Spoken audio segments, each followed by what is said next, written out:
Welcome, friends. Hope everybody had a wonderful, restful Sunday. And even if it wasn't super restful, I hope that it still can be. Welcome, my friends. Dark Zeus, you were first today. Congrats on being the first to the stream. How are ya? Welcome on in. Welcome on in, just me and David and Fetster and Arrow and Bucko and Dark Storm and Dark Necrowolf and Magic Garbloots. Welcome, my friends. I'm doing pretty good. I just had a really good dinner. It was very yummy.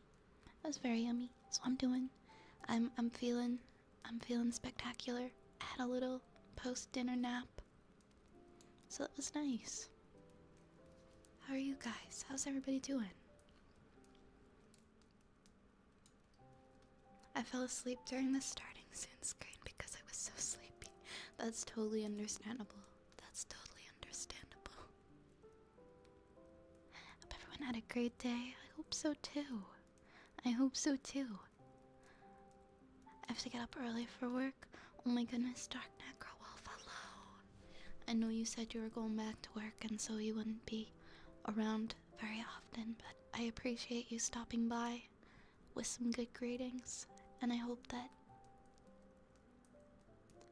work tomorrow is good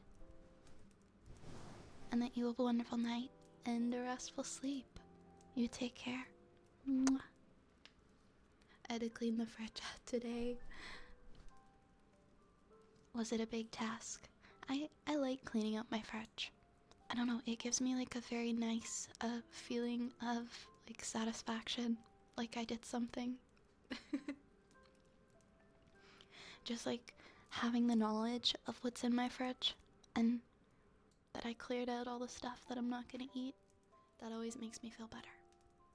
So, I don't know, I like cleaning out the fridge. Hey Goose, welcome on in. How was the goose tonight? Hi Infinite, thank you for the flower. How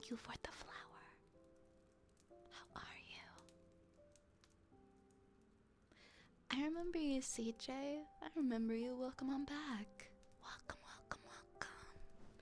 Welcome back, CJ. How are you? Also, can I call you CJ, or is there something else you'd like me to call you?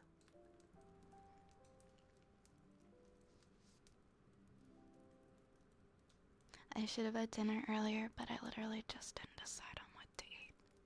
It's hard sometimes. Sometimes you just don't know what you're in the mood for, you know? I had raviolis. I don't know if that helps, but I had raviolis. Hi Archer. My day's going good. How are you? Also, Archer, you're gonna hate me for this, but I finally made it to Costco and I forgot about the freaking Costco ramen, and I didn't realize until because I was so tired. And it took me absolutely forever to make it to a Costco. Like I hadn't been in months. And then I forgot about the Costco ramen. I'm so sorry, Archer. I'm so sorry. Ooh, Archer redeemed the new toggle.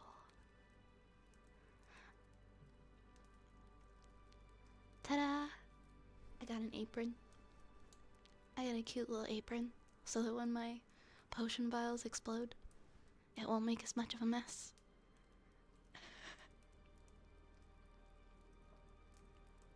My fridge is 99% empty at all times. It's been like that a little bit for me recently too. I literally just stocked up my fridge, and for the last like month I've been going and getting like random snacks from the gas station instead of stocking up my fridge, because I just did not want to go on a grocery run. I didn't want to spend the money. So sometimes I get it. Sometimes it be like that. Sometimes just snacks and no substance in the fridge. It sucks when it's like that though. Costco ramen is based with the Costco dumplings. I saw the dumplings. I got the pot stickers this time. I got a lot of frozen foods on my Costco run so that I don't have to worry about stuff going bad and that it'll last me for a long time. You start the academy tomorrow, so I'll turn in early. Yes, get some rest. I hope you have a wonderful first day back. I hope you have a lovely first day back.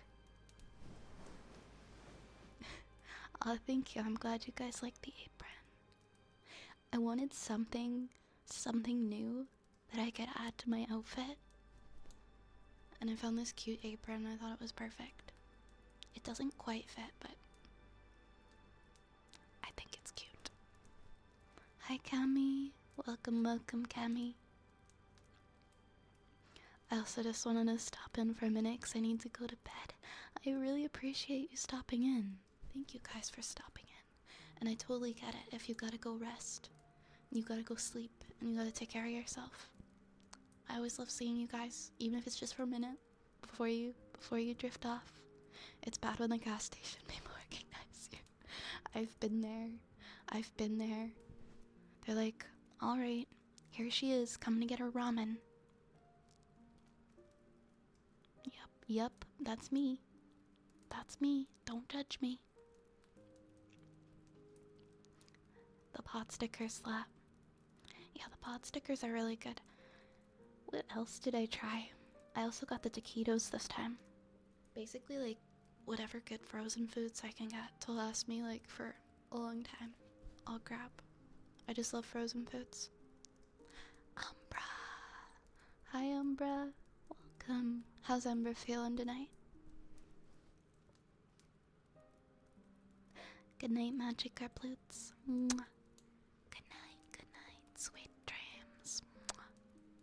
Hi, Eternalis. How are you tonight? Oh, Rogue, we've got a fortune cookie for you. Let me get your fortune cookie.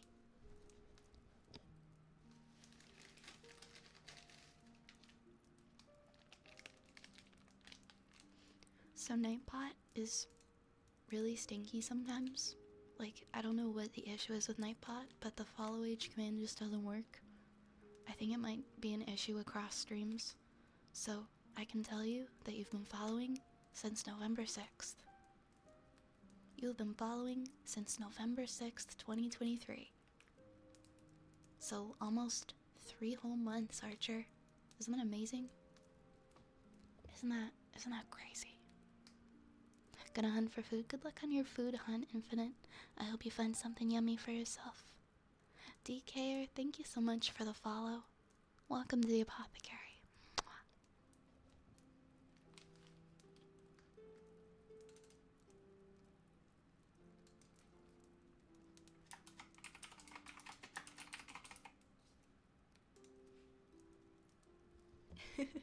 No, Nightbot. Nightbot's a little bit stinky. I know, I'm a little congested. Maybe it'll help if I drink some water.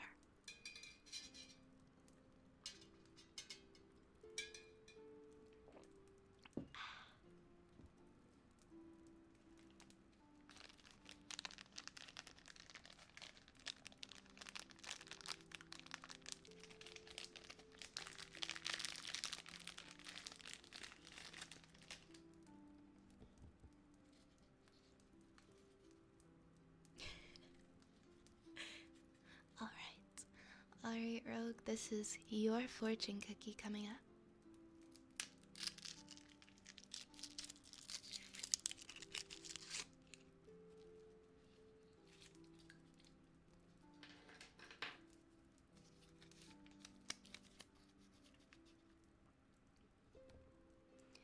Alright, Rogue, your fortune tonight says your talents will be recognized and rewarded.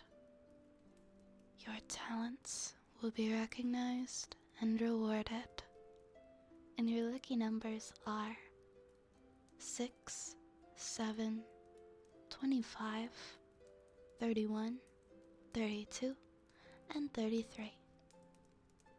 6, 7, 25, 31, 32, 33. Not a bad fortune to get tonight, huh? That's a really good one. We've been pulling good fortunes lately. Your talents will be recognized and rewarded.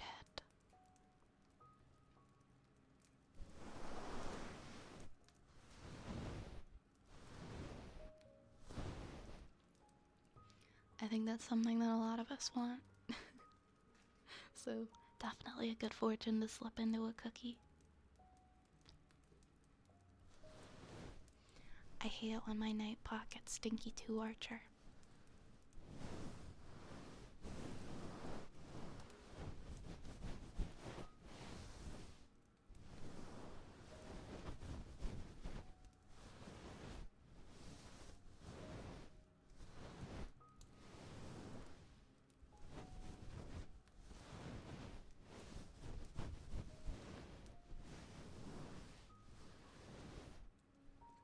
Whatever you guys have coming up this week, another week of work, a special event, something you're anxious about, or something you're looking forward to, and maybe a little anxious too. I hope you can relax tonight and let yourself feel at peace with what's about to come and the week that you've got ahead of you. Luckily, we've got an apron for when we clean. Isn't that just the handiest? I love aprons. I'm such an apron person. I've got some cute aprons. You download YouTube Studio and you're gonna make a point to test it out this week. Oh, hell yeah, Archer. Good luck. Let me know how it goes.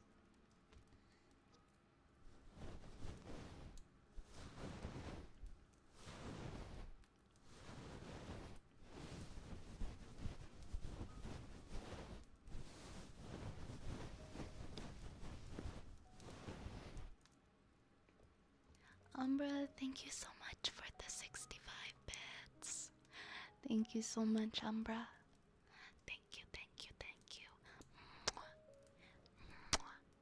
Lots of love to you and lots of kisses. Mwah. I've probably got a client meeting this week and I'm so busy and nervy. That's understandable. That's understandable. That's a stressful, nerve-wracking situation. But sometimes our nerves can help us. Sometimes being a little anxious going into a situation, it kind of gives us like that little adrenaline kick we need to do our best. I think you're gonna do great, Archer. Hey, Fearless Wolf, thank you so much for the follow. Welcome to the Apothecary. Welcome, welcome here.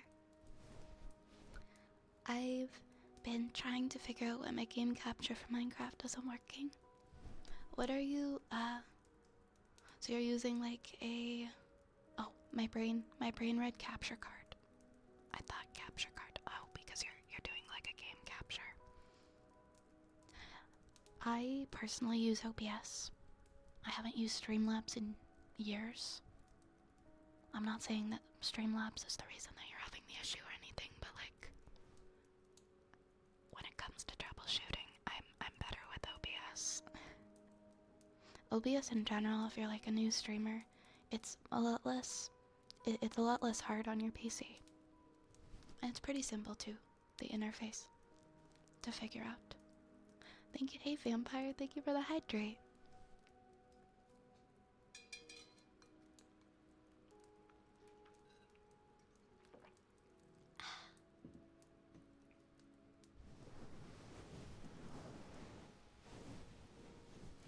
I presented to a client Friday and it went so well. He was like on the verge of tears thanking us heartfully. That's awesome.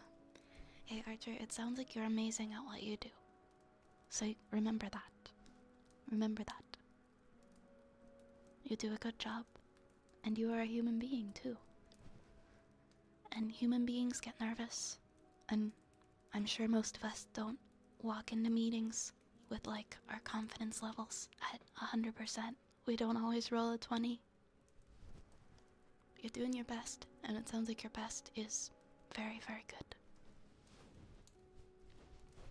Yeah, Streamlabs is what I started with, because it is easy if you're a beginner, but OBS definitely isn't as difficult as it makes itself out to be. I had like so many issues with like streams crashing on Streamlabs, but I wasn't using as good of a PC back then, so it really depends on your PC. Like, sometimes it might make the difference to use OBS instead of Streamlabs if your PC isn't as trustworthy. We need a command for that, for rolling a d20. I also want to make a little name tag. I need a name tag for working in the apothecary. I'm gonna make one of those. I started streaming recently. Yeah, OBS, just like watch some tutorials. I personally just, I really like OBS. I think the thing that made me dislike Streamlabs the most when I was streaming earlier on and I was doing my other streams, there's this weird thing, I don't know if Streamlabs still does it, but basically, you know how you can set up tips on either Stream Elements. Some people use Stream Elements, and some people will use Streamlabs. Well, Streamlabs, whenever you would click into somebody's tip link to tip the streamer, there was this box that would automatically be checked, that you would have to opt out of and uncheck whenever you went to tip a streamer. And if you did not uncheck this box, you would get charged like $19.99 for Streamlabs Prime or something. And that happened to like 3 people who were trying to donate for like this special event stream, and they were so mad. And so I stopped using Streamlabs after that. I didn't like that tactic. Like, just making people have to opt out or else they get like a really hefty random charge. Just because they're trying to support a streamer. It really sucked. Hi, Rune. How are you doing? How are you doing? I have a beastly PC. It's just the game capture isn't working, unfortunately. That's so strange. Because you're just trying to add it as a game capture into OBS, or into Streamlabs, right? So, man, I wish I could help. I wish I could help. Because that's a very weird, that's a very strange issue to have. Like, I'm sure you're making sure that it's focusing on that specific game and you have that specific window selected.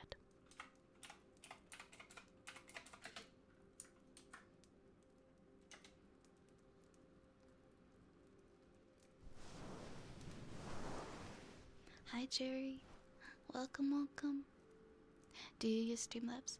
Yeah, I've had Streamlabs Prime, and don't get me wrong, like, especially like when you're starting out too, they have so many cool overlays and things that you can use as part of that membership.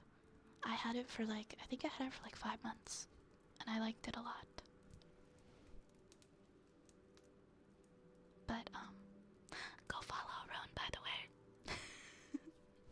He is super cool. Alright, so are we still doing SCPs? Yeah, we're basically whatever people redeem, right? So if people request SCPs, I read SCPs. If people request poems, I read poems. Yeah, it's all up to what you guys redeem. So we've got a couple here. We got one from Darkstorm, we got one for Just Me. I know Just Me, you were saying that yours was a little bit longer. And so, not to read the whole thing, we'll see how far we get. It might be readable, or it might be, I might only be able to read half of it, because typically, for if you are requesting a story, I will do like up to 10 minutes. I will do up to 10 minutes. So that the activity log doesn't get too backed up and everybody can get their triggers redeemed as well.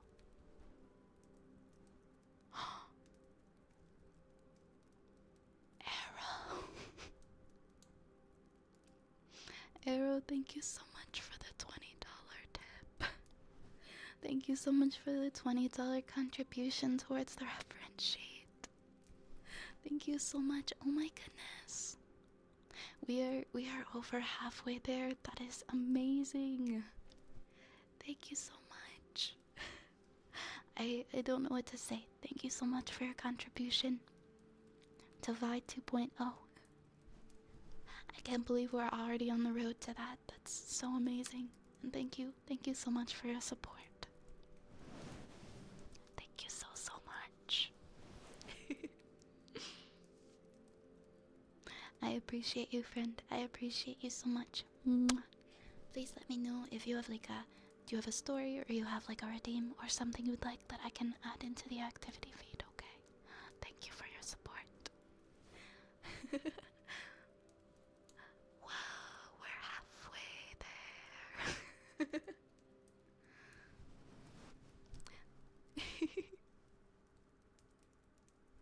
That's so sweet. Thank you so much, guys. Yeah, I mean, again, like, I'll read. I won't read anything like Beyond Reason. If something's like super gory or super terrible, I'm probably not going to read it. I'm probably not going to read it. So when I say anything goes, I mean like anything like within reason. But we've got that. A wooden frog, of course. Oh, do I have? Hold up. Did voice mod close again? Alright, Harold, let me do wooden frog for you, and then we will start reading stories that we have. Voice mod's been closing on me a lot. I don't know why.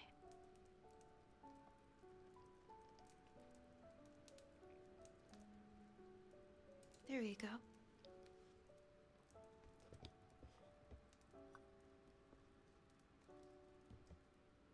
Bonjour, thank you so much. Thank you so much for the follow. Welcome to the apothecary. Welcome.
Give me 1 second, guys. There's something in my audio that I want to check.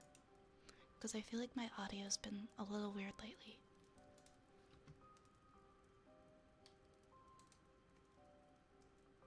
Okay, I see. I see what happened here.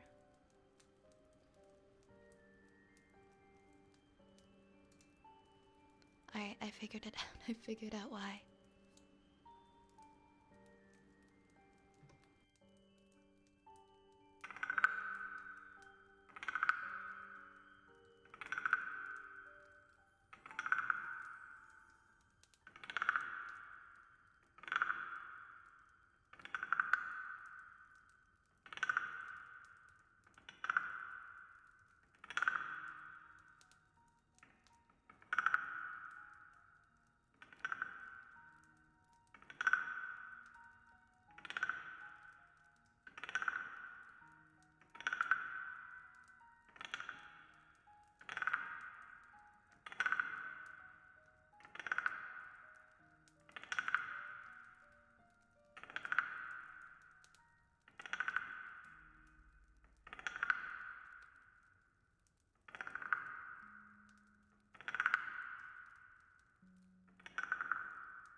think that what happened was that when I did my wooden soup, I went into my sound settings on my PC and I turned my input up like all the way and I made it so loud. Okay, hold up. Okay, I see. I don't know if it's actually gonna take effect until next time. And so I feel like some of the stuff that I'm doing is coming on like a little harsher than it normally does. Ooh, I did not mean to do that. I feel like some of the audio effects are coming on like a little bit harsher than they normally do. Oh wait, no, this is my output. I meant to change. Hold up. Okay, is this changing at all? No, it is not. Okay, it probably won't change till next time.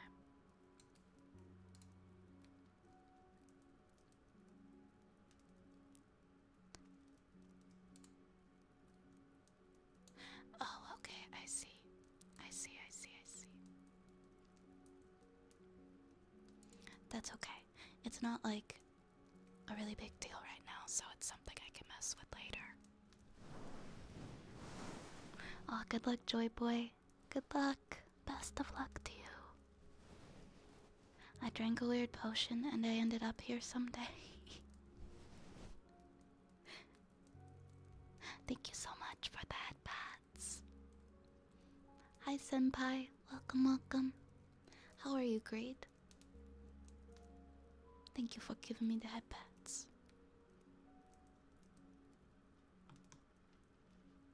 I love a good headpat. Alright, next in the queue, we've got 2 SCPs that we're reading.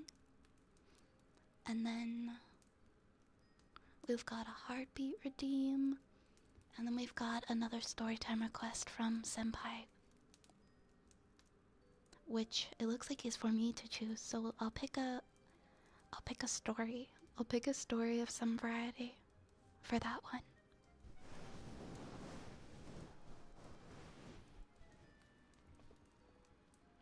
Hi Keeg. Welcome on in. Welcome. Hi Ruin. Any more days off? One isn't enough. One is definitely not enough.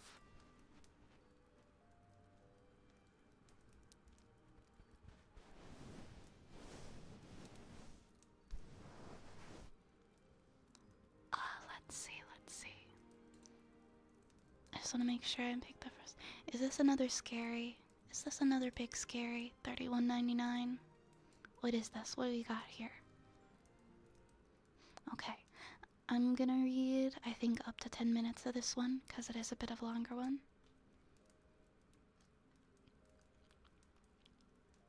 Alright. First a little sip of some water, and then we'll start reading.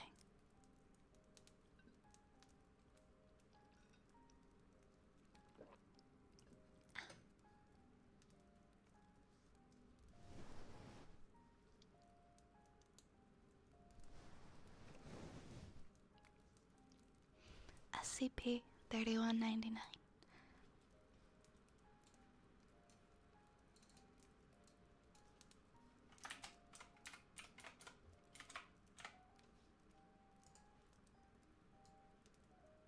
Object Class Kidder. All live instances of 3199 are to be contained on Site-114 within a modified Kidder humanoid containment chamber, the walls of which should be coated in approximately 2 centimeters thick of acid-resistant steel. Okay, the screenshot looks like something from Phasmophobia. A game which I love, by the way. Phasmophobia is such a blast. CCTV equipment is installed in the northeastern and southwestern corridors. 2 meters of empty space are to be allocated between primary and secondary containment. Secondary containment consists of suspending all live instances of SCP-3199 within a block of solid transparent substance, currently clear acrylic resin. This block is to be at a height of at least 3 meters. 1 armed security guard is to be stationed outside primary containment at all times. An 8-digit passcode can be obtained from the current Site-114 director in order to bypass primary containment. Secondary containment is to be regularly examined for damages. Movement and activity of any kind are to be noted, and the current site director is to be informed at the earliest possible convenience. A temporary recall procedure is detailed in Addendum 3199-3. Experiments involving the use of live SCP-3199 instances are strictly prohibited without approval from at least 2 personnel of Level 4 security clearance or above. As of February 18th, 2019, there are 6 live instances successfully contained. 3199 denotes a species of sapient Category 5 biological entities of currently undeterminable origin. Through tissue samples indicate the presence of silky chicken, chimpanzee, stoat, mussel, adder, and human DNA. They're typically hairless, stained with a thin layer of an albumin-like excretion, and stand at an average of 2.9 meters. Its weight averages 780 kilograms for a matured instance, and 360 for a hatchling. Autopsy has determined that the cervical vertebrae of a mature 3199 instance are to be composed of cartilage rather than bone. This enables the neck and the throat to dislocate to around 340 degrees in either direction, aiding their unusual reproductive cycle. 3199 are opportunistic hunters. I read opportunistic haters. Engaging with live subjects within a radius of 0.6 kilometers, surrounding hatchlings that have not yet reached full adolescence. Average speed is recorded at 25 kilometers an hour.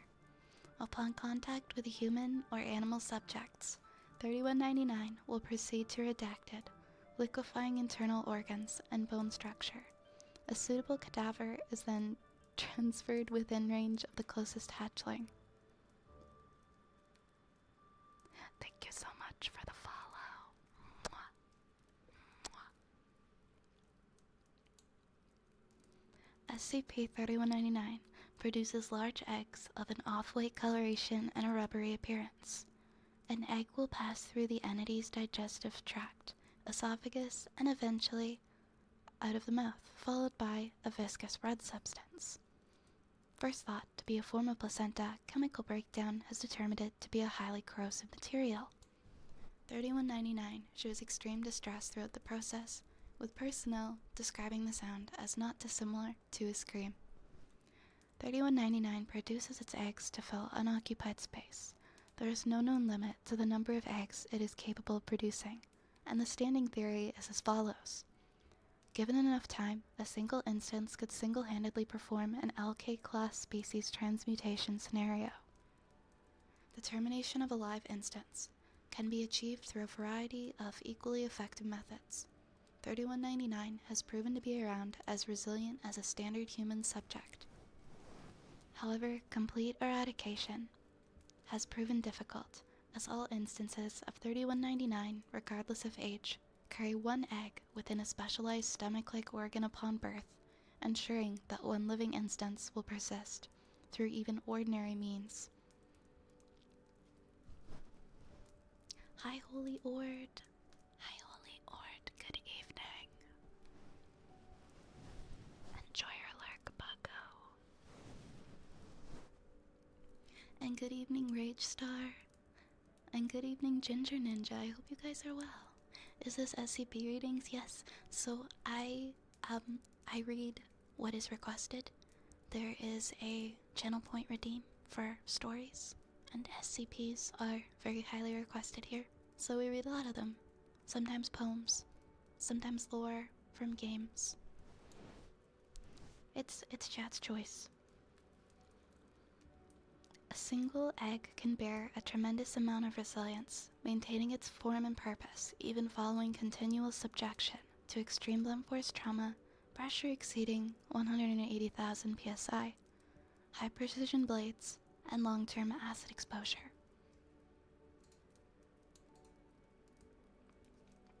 The application of plastic explosives was considered but quickly rejected by higher administration.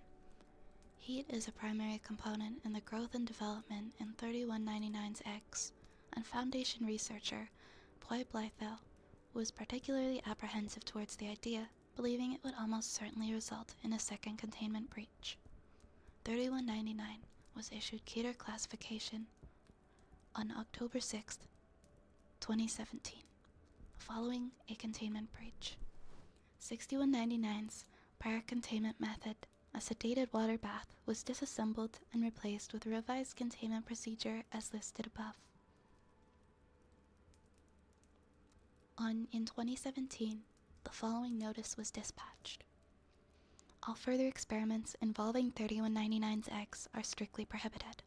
Hatching periods have proven too unreliable to warrant extensive research, and as the consequences of the containment breach become more and more apparent, the 05 Council has unanimously decided to nip the situation in the bud. Until new and reliable information comes to light, all personnel found acting against protocol will be subject to standard zero-tolerance risk assessment training, and a punishment determined on a case-by-case basis. We thank you for your continued cooperation. SCP-3199 was discovered in Ireland following witness reports of a bald creature crying like a banshee from within an undisclosed area of a woodland. These reports resulted in the dispatchment of Mobile Task Force Omega-19, who arrived on the site with a total of 12 armed personnel. 2 personnel were lost in action, with their jaws having been almost entirely dissolved. During transportation, 3199 produced 2 offspring, resulting in the deaths of a further 6 personnel. I am going to stop there as that's about 10 minutes into that one. That was 3199, if anybody wants to read the rest of it.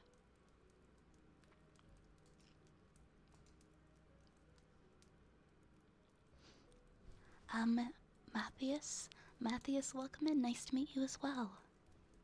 Welcome. Hi, Zapple. Welcome.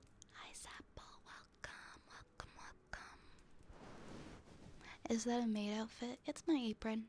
It's my handy-dandy apron, so that when the potions explode on me, I don't make a mess. Because it happens. It happens a lot. Thank you so much for the follow, Matthias.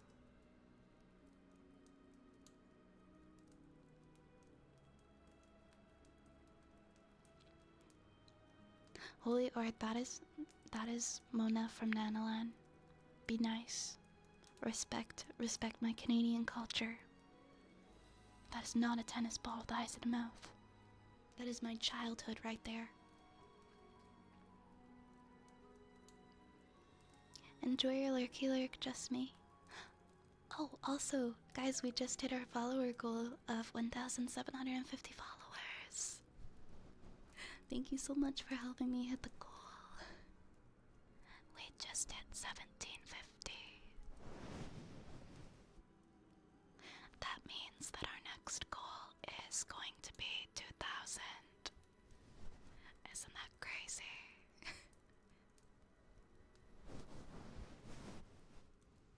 We are so close. We are so close to 2,000. Oh my gosh. Let's go. Thank you so much, guys, for helping me to complete the goal. Ramon, thank you for the follow. Welcome. That's an army. We are the Rat Army. What do we have what do we have next? Let's see. We have Darkstorm. Darkstorm is the next redeem, I believe. It's 458.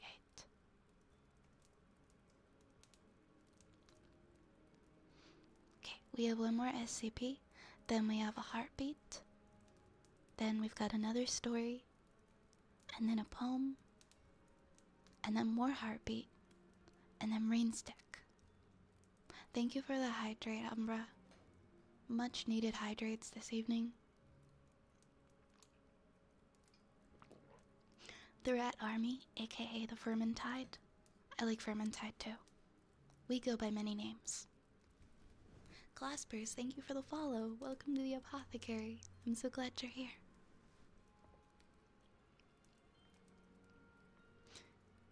Thank you, Archer. I can't believe we're already, like, almost to 2K. I literally just started at, like, the end of October. This is wild. Hi, hello, Noel. Welcome, welcome, welcome. Wait, is Vermintide a game?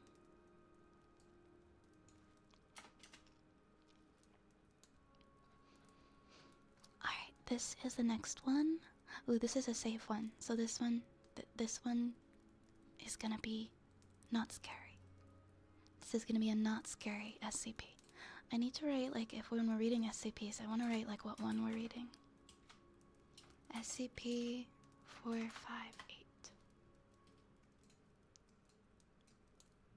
There we go.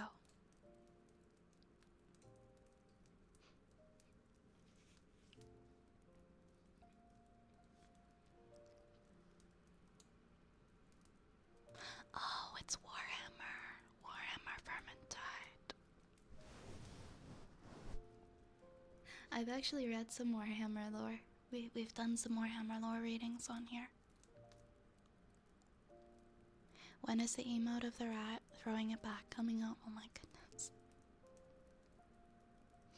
I'm gonna see what I can do about getting us more rat emotes.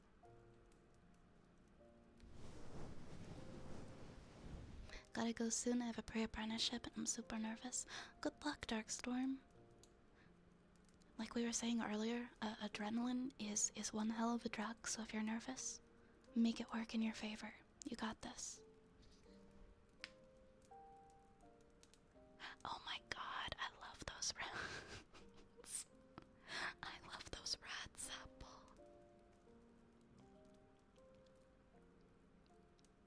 The object class is based on how easy or difficult it is to contain, not necessarily the danger it poses.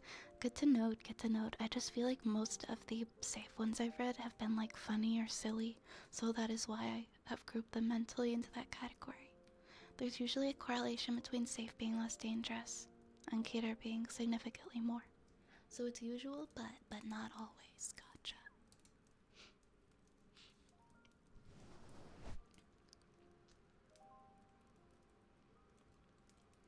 Alright, SCP-458. Object Class Safe. 458 is considered safe and therefore is to be stored in the staff canteen at Site 17 with no access restrictions required. Description: 458 is a large-sized pizza box from the pizza chain Little Caesars, of their hot and ready variety. It is made of simple cardboard, measures 25.4 centimeters by 25.4 centimeters by 2.54 centimeters, and weighs about 20 to 20.49 grams, depending on toppings. As a result of the unusual nature of SCP-458, measurement of weight is inconsistent. What makes 458 an oddity is that while appearing to be an ordinary pizza box, when it comes into contact with human hands, it is instantaneously replicates within the holder's subconsciously preferred choice of pizza, down to the favorite sauce, cheese, crust, and topping. It is not limited to the Little Caesars brand. Oh, thank goodness, because I hate Little Caesars. As pizza from all major pizza chains, as well as local, and even handmade pizzas have been produced. There seems to be no limit to its ability, except that it cannot make anything but pizza, and its toppings must be edible by normal human standards. The box is also rather indestructible, as all tests to destroy or dismantle the box have proven fruitless.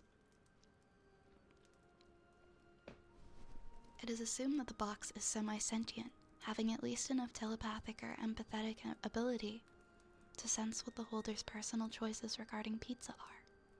After constant testing, showed 458's seemingly infinite power to generate pizza, but with little other use. It has henceforth been placed inside the canteen at Site 17 for free use by personnel. After its open usage has been allowed, personnel morale has shown to have sharply increased. Upon testing 458 with SCP redacted, the subject took a bite of the slice, which appeared to be a garlic-free slice of sausage and olive pizza on a wheat crust. This was met with a response. It's a fine slice, but I would have rather preferred a different sauce. It was inferred that the box cannot use substances that are indigestible by regular human bodies. Further testing confirmed this.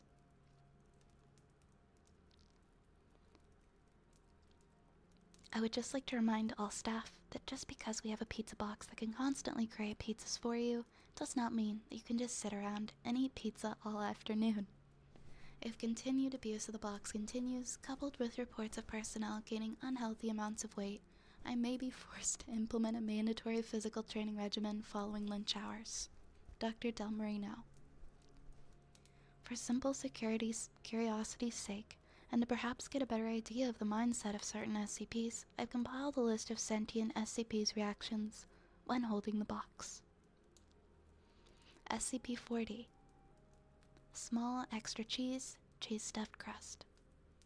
SCP-56. Medium, sliced bell peppers, thin crust, Alfredo sauce.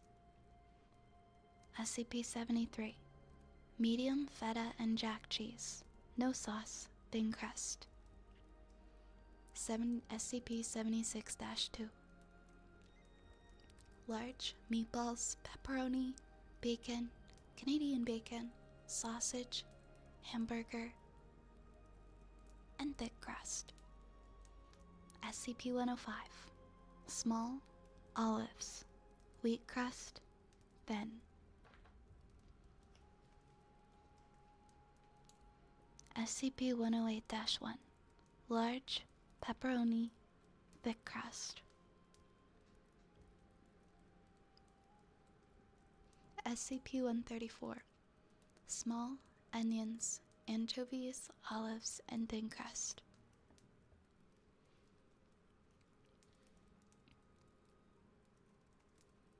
Sorry, 1 second.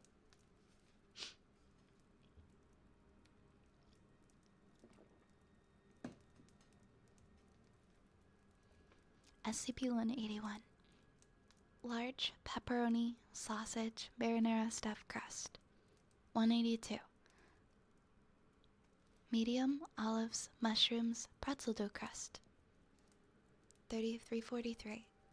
Large, almost every topping imaginable, with over 100 distinct foods identified. SCP-378 and 378-1. SCP-378-1 produced a large thin crust pizza with pesto sauce, ricotta, mushrooms, and fried mealworms. 378 itself could not activate SCP-458. I was gonna say that sounded good, but then the mealworms happened.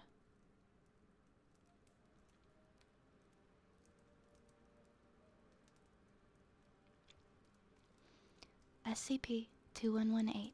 Small extra cheese, corn, pepperoni seasoned with a variety of spices, primarily cinnamon.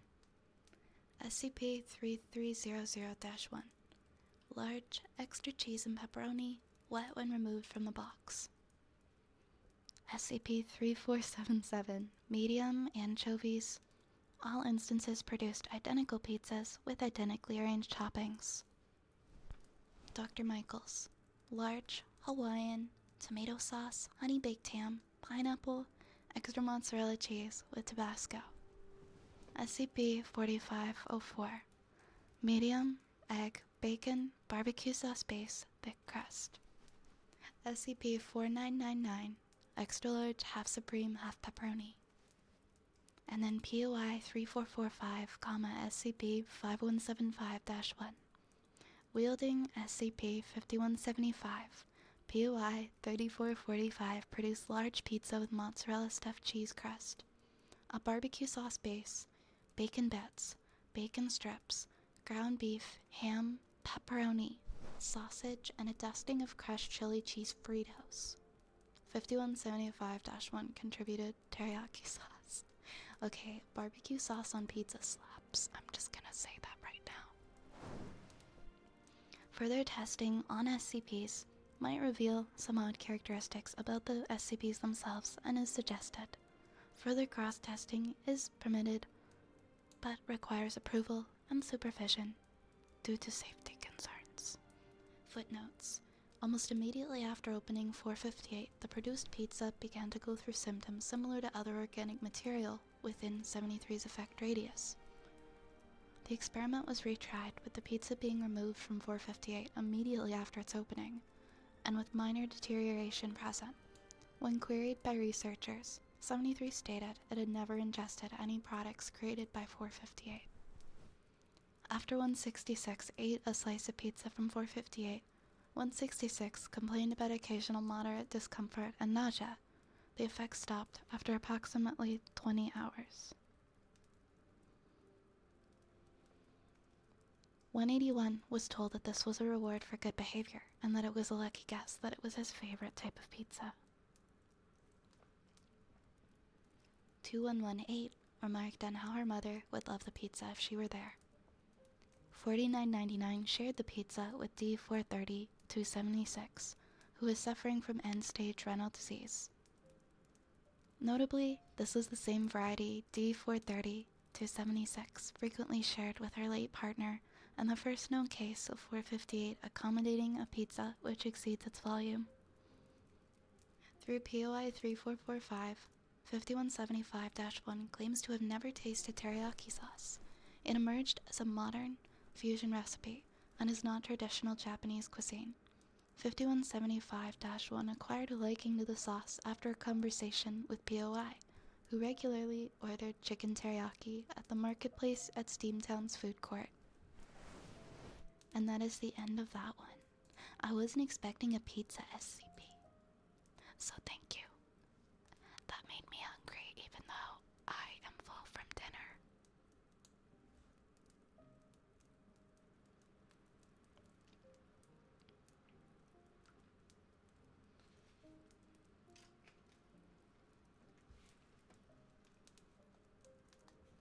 One second, sorry.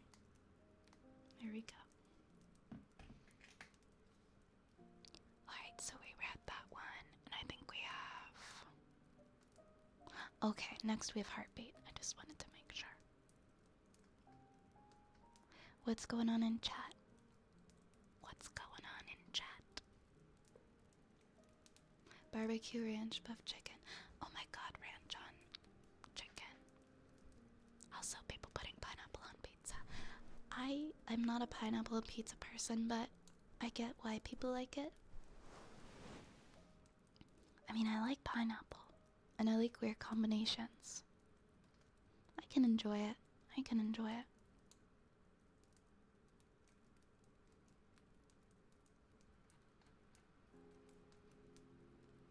Let's see. I just came back. I'm not sure if you answered my question from earlier. Let me scroll up. I might have missed it, so let me see. Let me see. Oh, for Storytime Redeem, can you give me a speech treat? Yeah, for sure. For sure. Of course. Alright, we are going to do some heartbeats now. And then we will read a story of my choosing for the next one, as requested.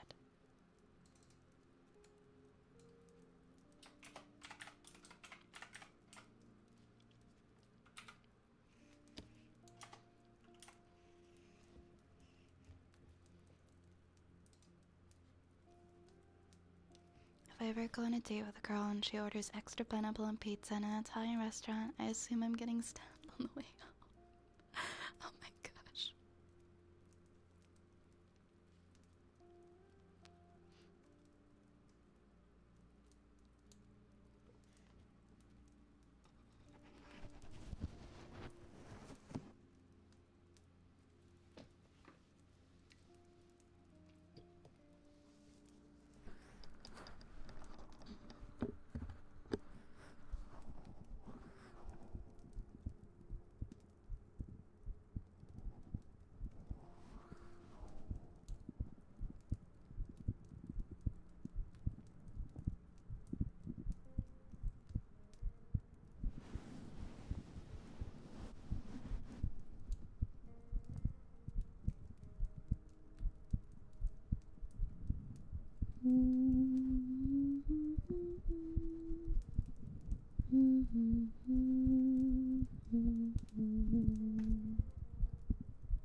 I like how for the heartbeats, it's just like heartbeats and miscellaneous humming at this point.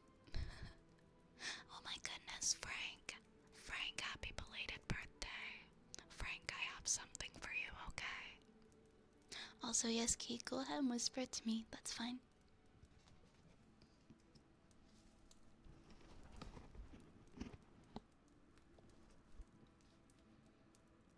Give me like 2 seconds. Give me like 2 seconds. I have something for you, Frank.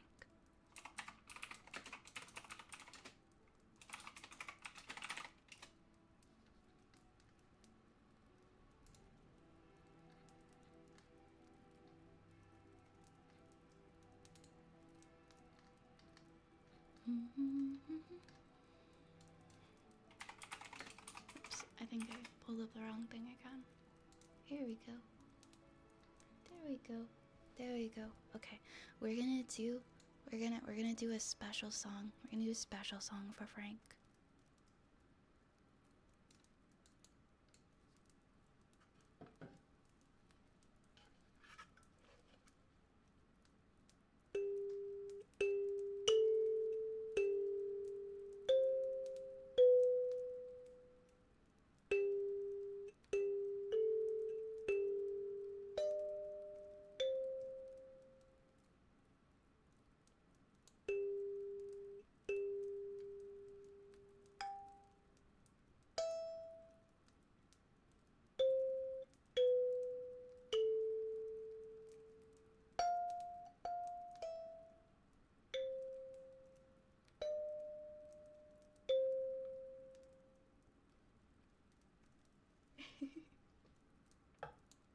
There you go, Frank. That was for you.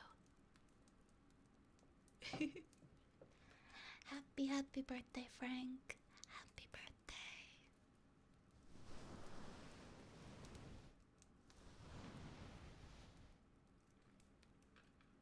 I know one of the notes on my kalimba. I have to attempt to fix it.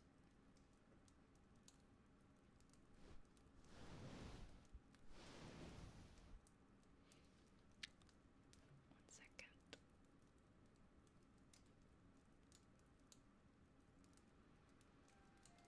There we go. But our music's back. No happy birthday is going to be in my head.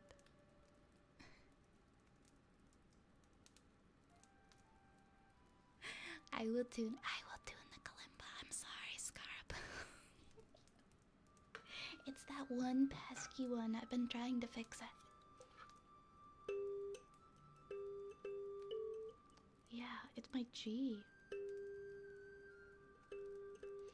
It's in tune, but it's also not. I'm gonna toy with it later. See if I can figure it out.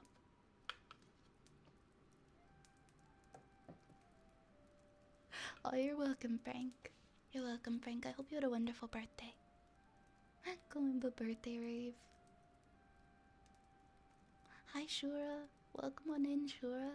Welcome. I love how chat has 3 moods: wholesome, vicious, and horny. Sometimes it's more than one at once.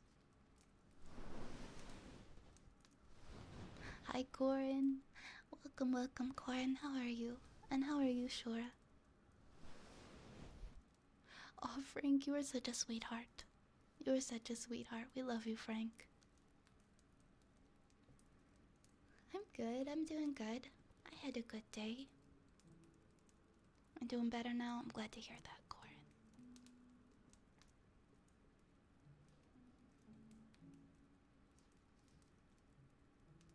Stream is missing something.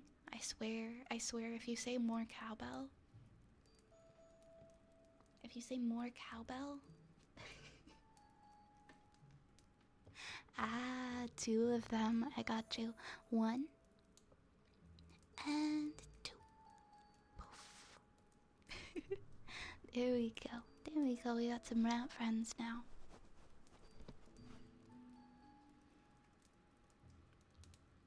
What do we have next? We have a storytime request from Senpai, and it is up to me to pick it. What should I pick, chat? Should I pick something from Elder Scrolls? Should I pick a really wholesome fairy tale? Should I pick a poem? I don't know. I don't know what to pick. Dark Lord and Takeo, thank you so much for the follows, guys. Welcome in. Welcome to the apothecary.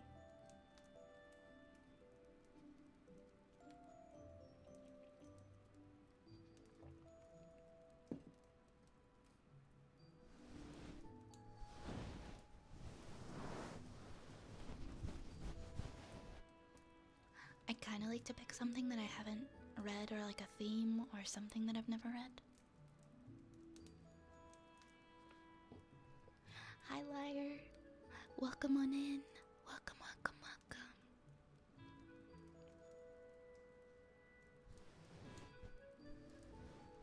Speaking of liars, I don't know how many of you guys saw in the Discord, but I'm working on learning the lyre harp for stream. Oz sent me one a couple of days ago, and it is so beautiful, and I feel like I'm not worthy of this harp. I love it so much. I want to be able to learn a song, and then I'll do lyre harp songs for you guys.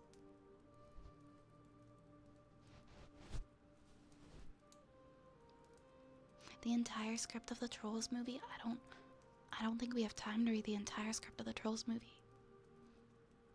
Maybe if I say it really, really fast. It's going pretty good, Fester. How are you? How are you doing?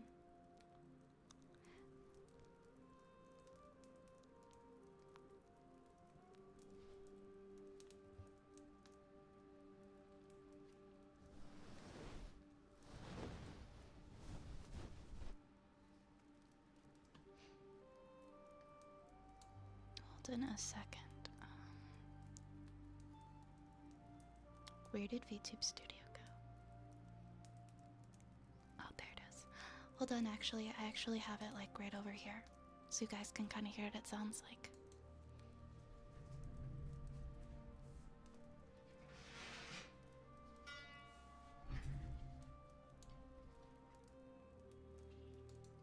I can't actually play any songs yet, though.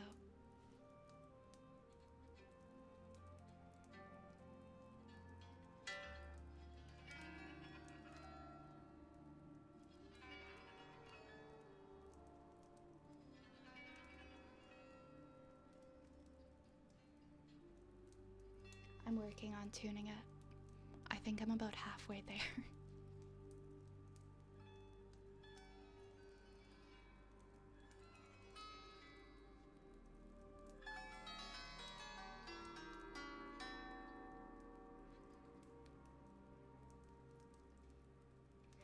It's a lot better than when I started.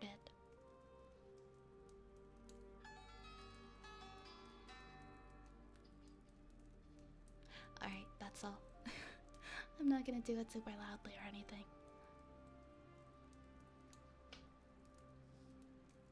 But yes, it will be nice when it is ready to play and I have learned a song. I'm working on it. I'm going to play back down 1 second.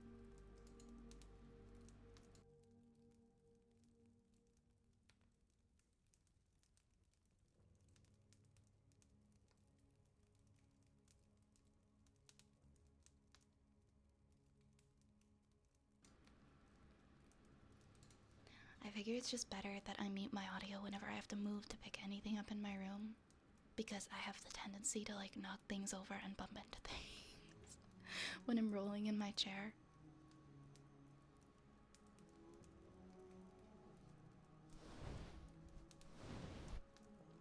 Take care, Shura. Drive safely. Drive safely, okay?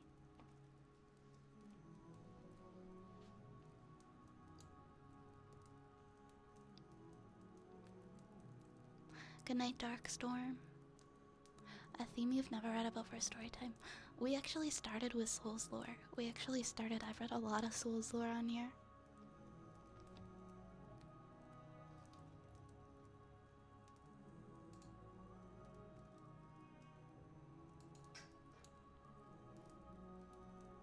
Okay, hold on.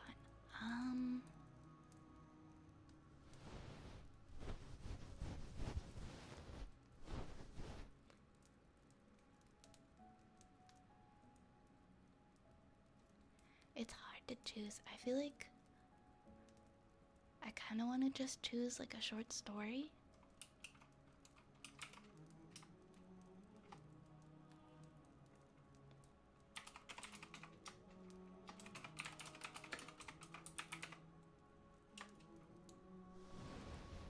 One Dark Souls. Oh my gosh, I'm terrible at Souls games. I could never.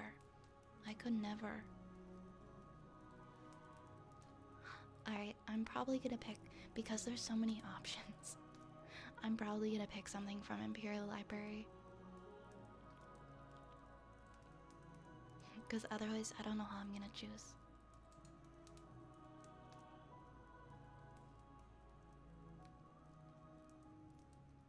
Valentino, thank you so much for the follow.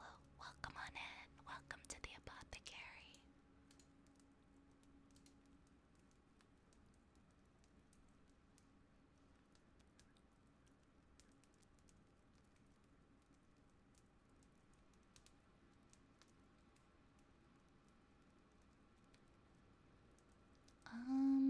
Okay. Game books. I could read one from Morrowind though.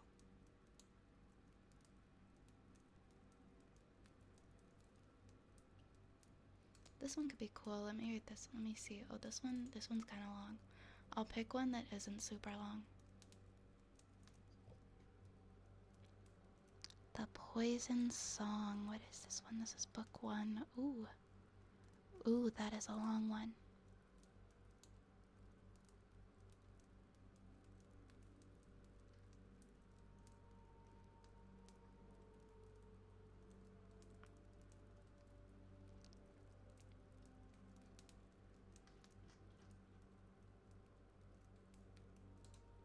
What about Daggerfall?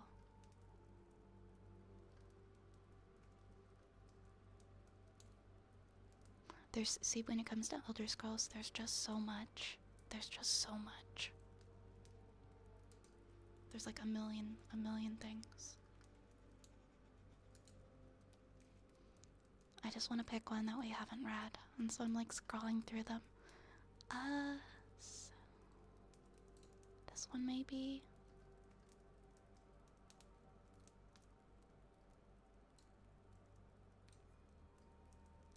Okay, I think maybe we'll do this one.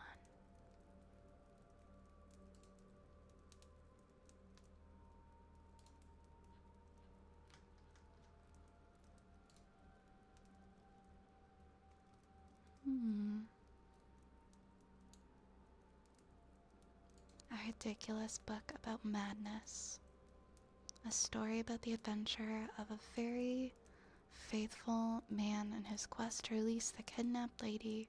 Reading this will increase hand-to-hand skill.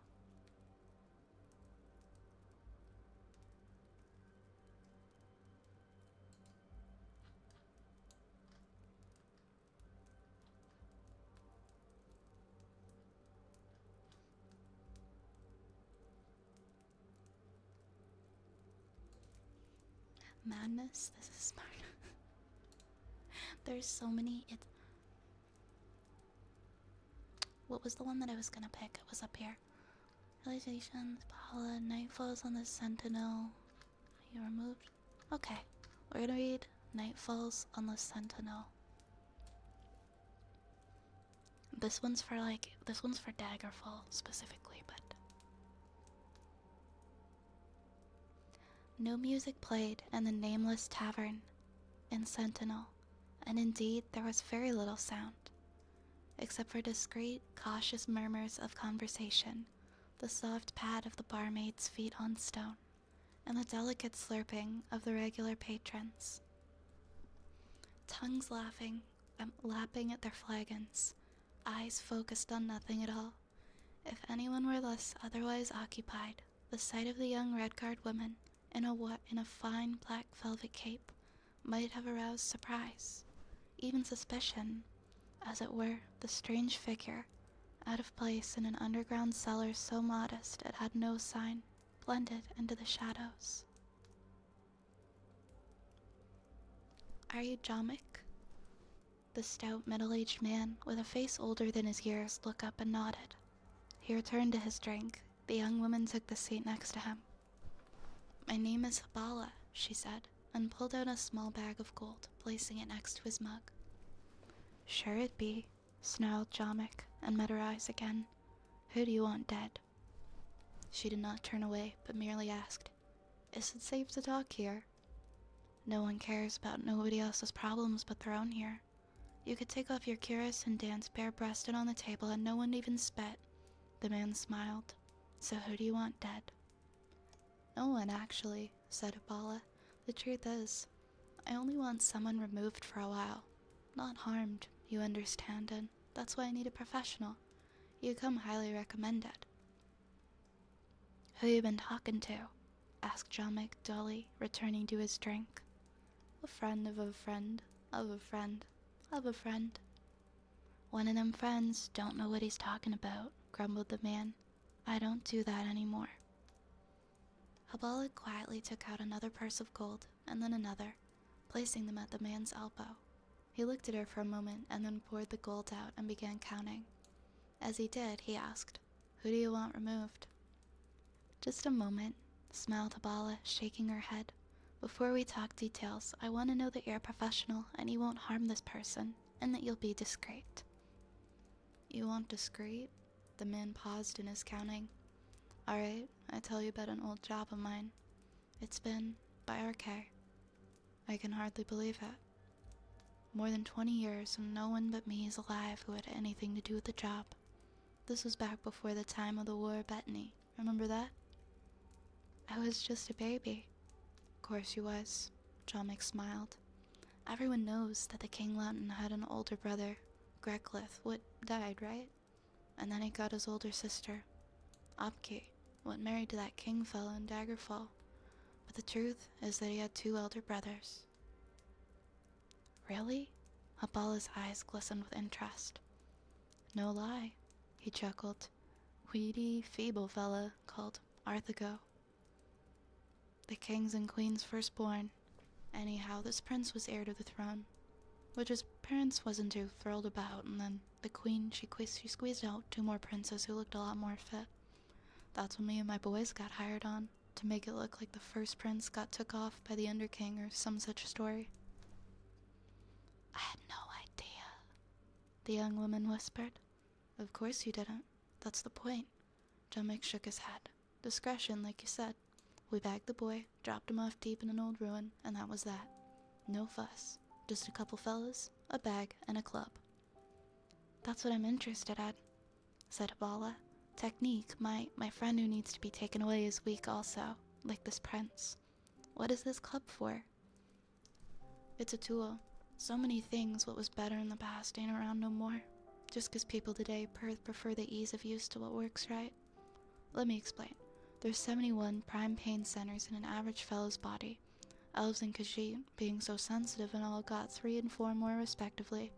Argonians and Sloats, as many as 52 and 67. Jamek used his short, stubby finger to point out each region on Habala's body. 6 on your forehead, 2 on your brow, 2 on your nose, 7 in your throat, 10 in your chest, 9 in your abdomen, 3 on each arm, 12 in your groin, 4 in your favored leg, and 5 in the other. That's 63, replied Habala. No, it's not. Yes, it is, the young lady cried back, indignant that her mathematical skills were being questioned. 6 plus 2, plus 7, plus 10, plus 9, plus 3 for one arm, and 3 for another, plus 12 plus 4, plus 5. 63. I must have left some out, shrugged Jamek.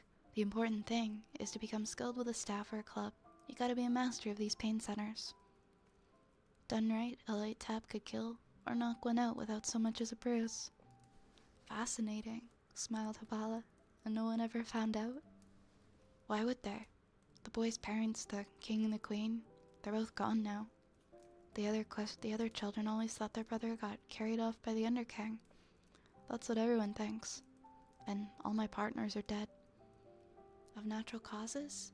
Ain't nothing natural that ever happens in the bay, you know that? One fella got sucked up by one of them Selenu.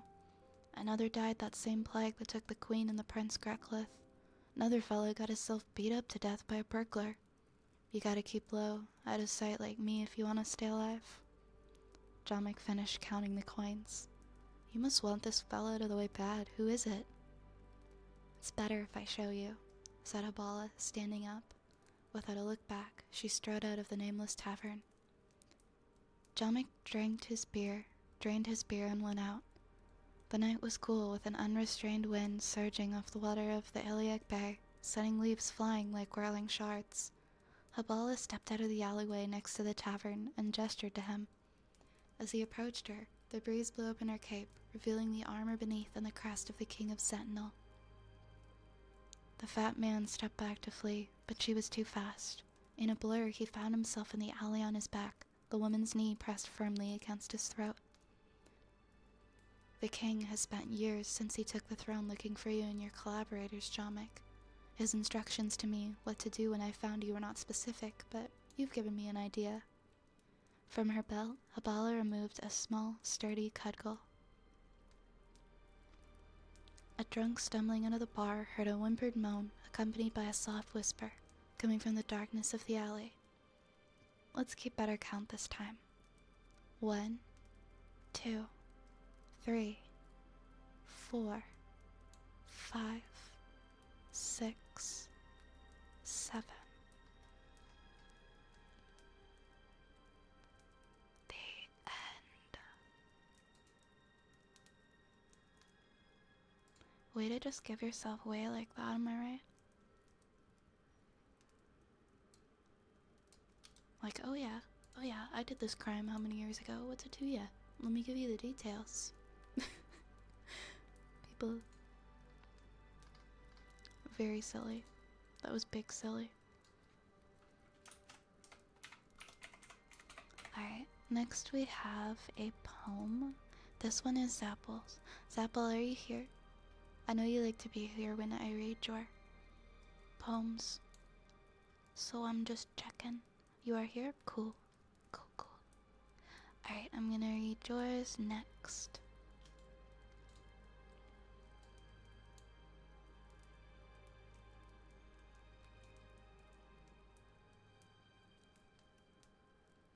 This one is called, oh, this is so soothing, To Sleep by John Keats.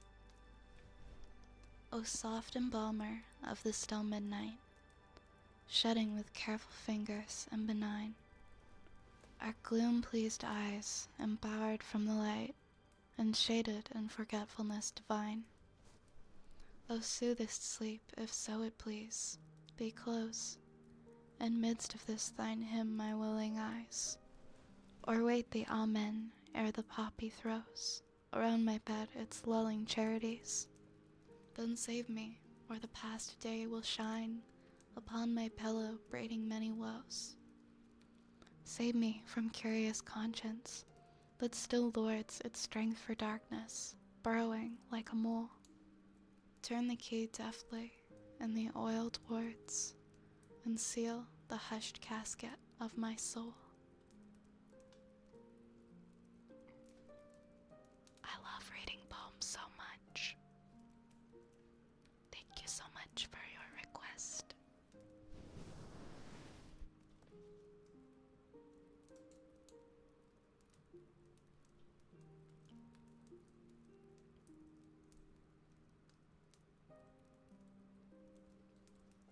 That was a good one. It made me eepy. It made me feel so eepy.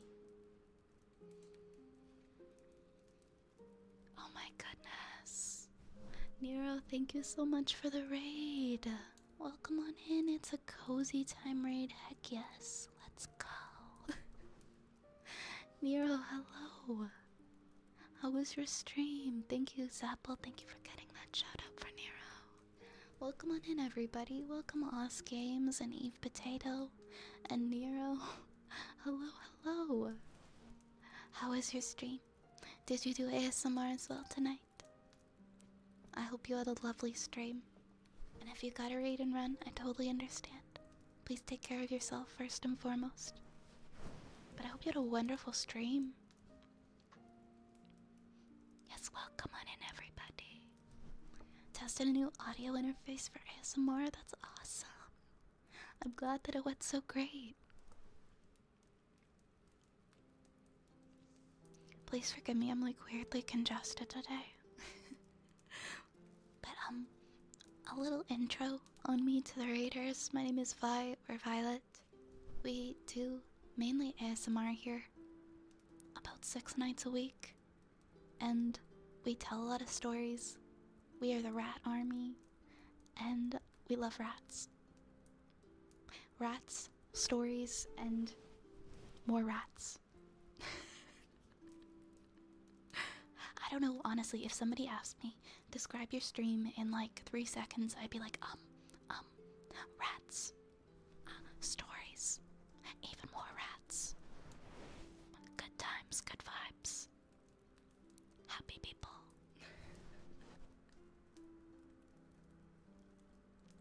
But I hope you enjoy your stay here. Thank you so much for bringing your community over to visit and trusting me with them. I appreciate it.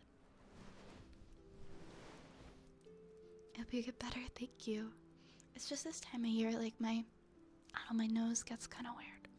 Thank you for the hydrate, Snow Crystal. Rats, world domination, and more rats. Is that us? Is that who we are as people? I love your wonderful vibes. Oh, you are so sweet. Thank you so much, Nero.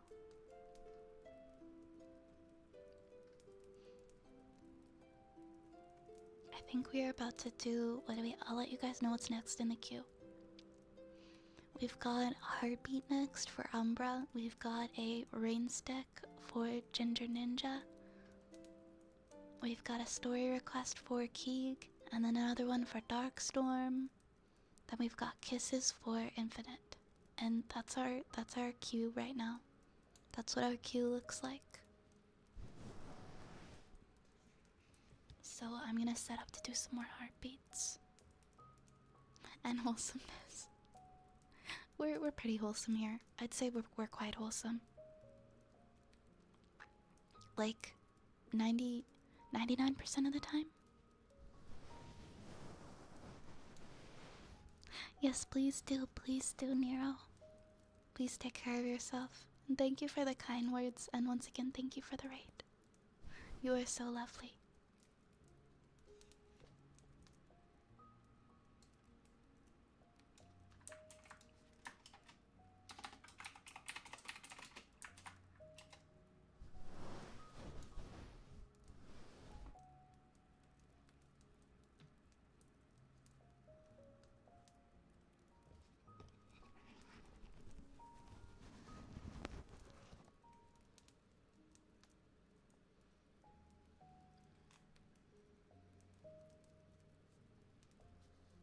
Can I do like a hum to sleep the heartbeat? Yeah, I can do that.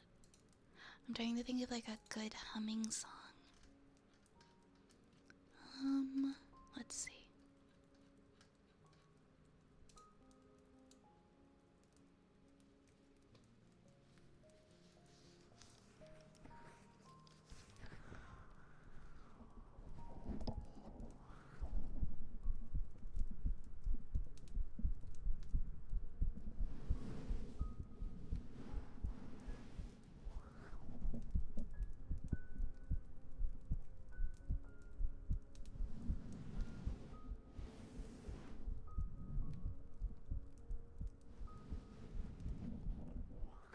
Sing Me to Sleep from Alan Walker. That's a song I would have to listen to beforehand, because I'm not sure if I definitely don't know the tune of it off by heart.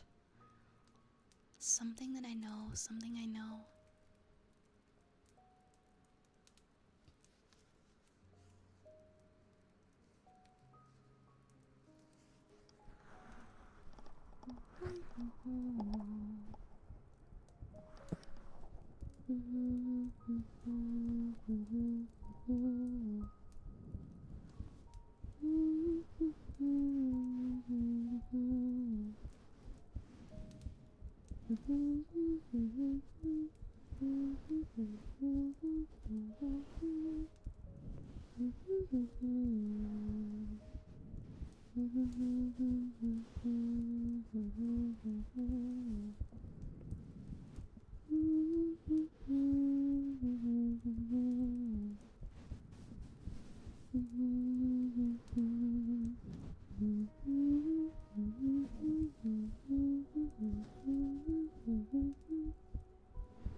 I haven't sang that song in a while, so I'm like, wait a minute, what is the tune?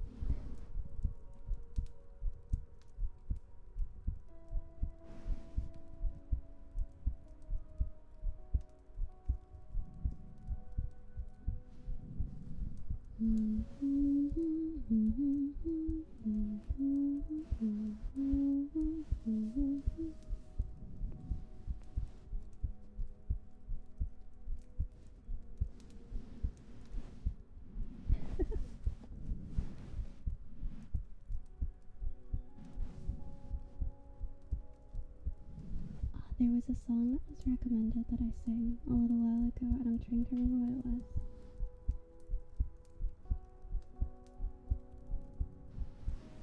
It was a very well-known song.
love you guys too. Hi Paxton. Welcome Paxton and welcome Arunak.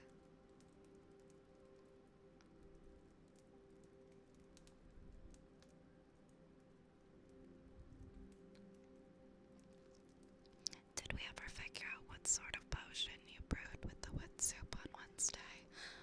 Like, did we give it a name? I don't think so. I don't think so. It was a very colorful soup. It was a very colorful soup.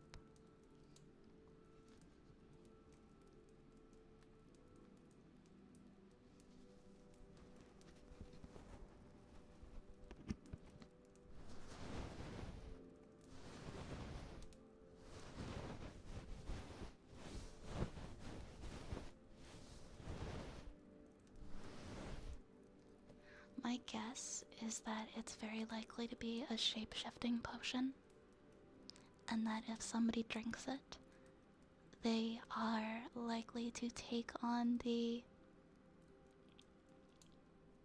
abilities and attributes of something like a chameleon.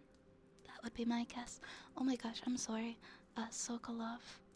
My brain sometimes when it reads incorrectly. I switched the K and the L in your name. Sokolov. I got it, I got it. Do the rats have names? Well, every single time we summon a rat, it's a different rat every single time. So feel free to name the rats. If you were to give them names, what would it be? Chameleon rat. All shape-shifting potions from this shop just turn you into a rat. Rune saw what I did there. I volunteer as a task subject, though I expect to end up as a rat.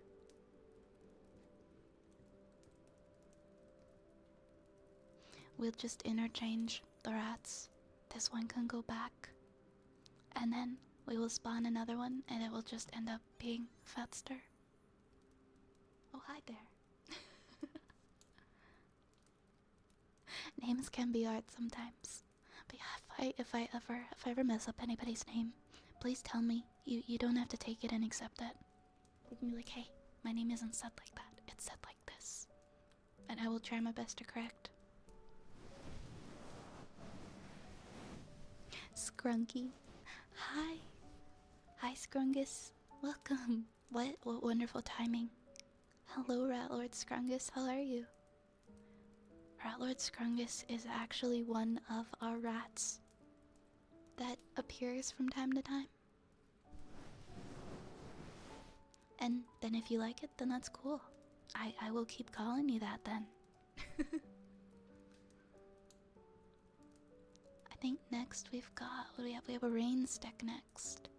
We have rain stick and then we have Keeg's story request. Whoa, how are we like 2 hours into stream? I swear I just started.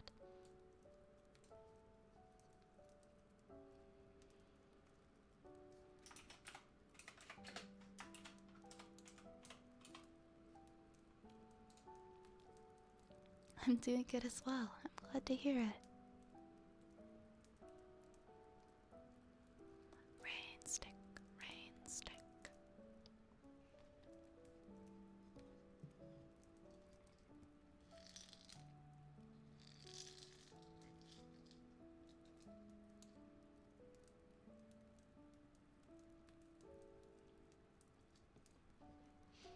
Hello, Burn Microwave.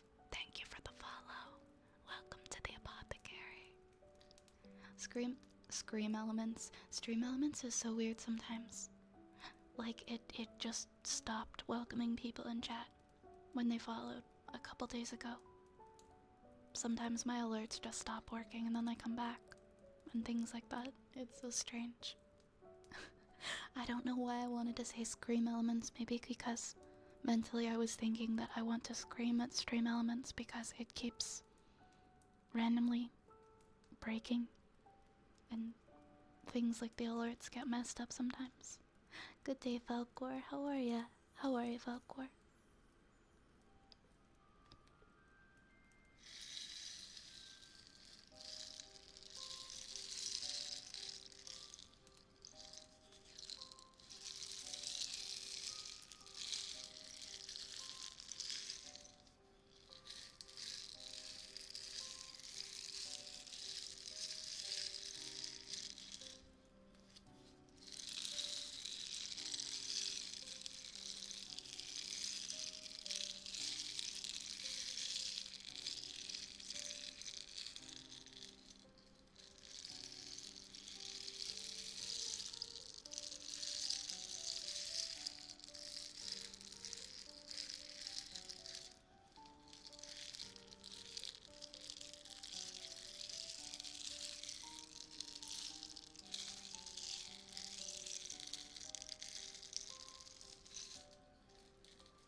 guess it is just the server then. Sometimes it's down for a weirdly long amount of time. Because I remembered none of the alerts showed up on stream for like 3 or 4 days once, and then they just magically were okay again. It's just strange to me that the server goes down so often. Because like certain things will work and some things don't. Like my alerts show up on stream, but now the chat alerts aren't working in the chat. I don't think I made a mistake earlier. I think it truly is Scream Elements. And I'm gonna be calling it that.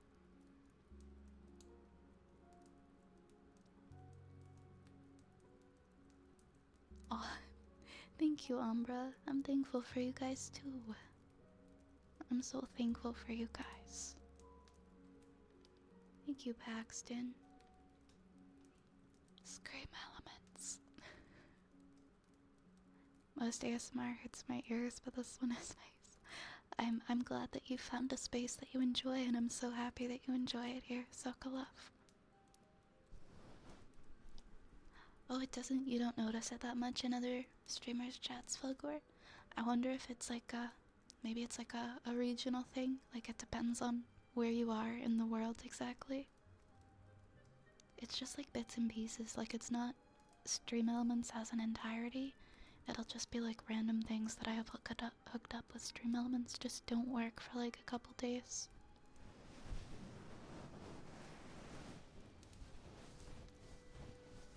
Yeah, it must be different, right? Because Velcor mods for streamers that are all around the world, right? So maybe that's why it might not be happening much for them. But maybe the Canadian server that I connect to is having issues. That's my guess.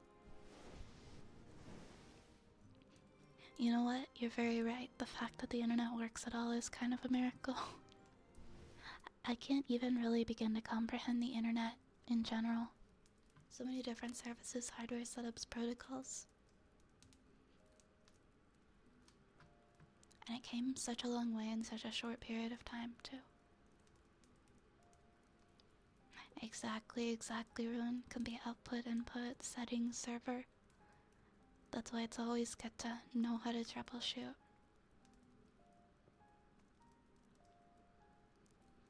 Alright, I'm going to open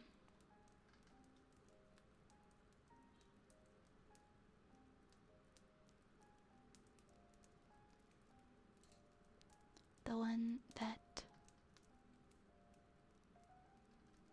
Keeg sent me.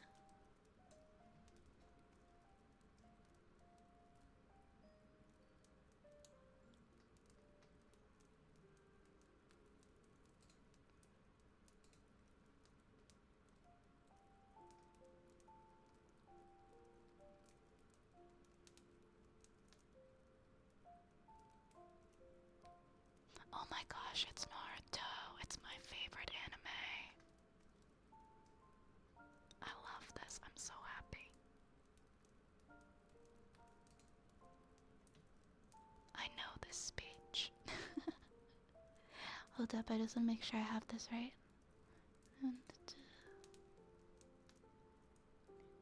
Okay, I see you tried to paste, but then you sent me the link, so the link is everything.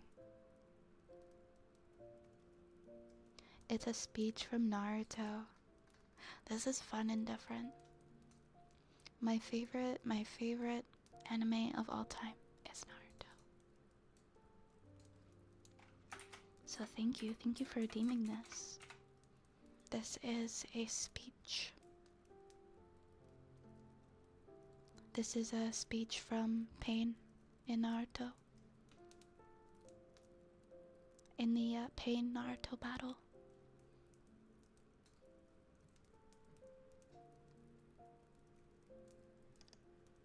So hype, so much hype.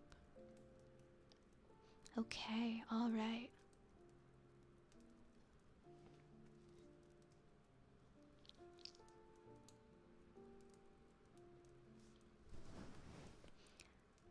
You asked me why I'm doing all this.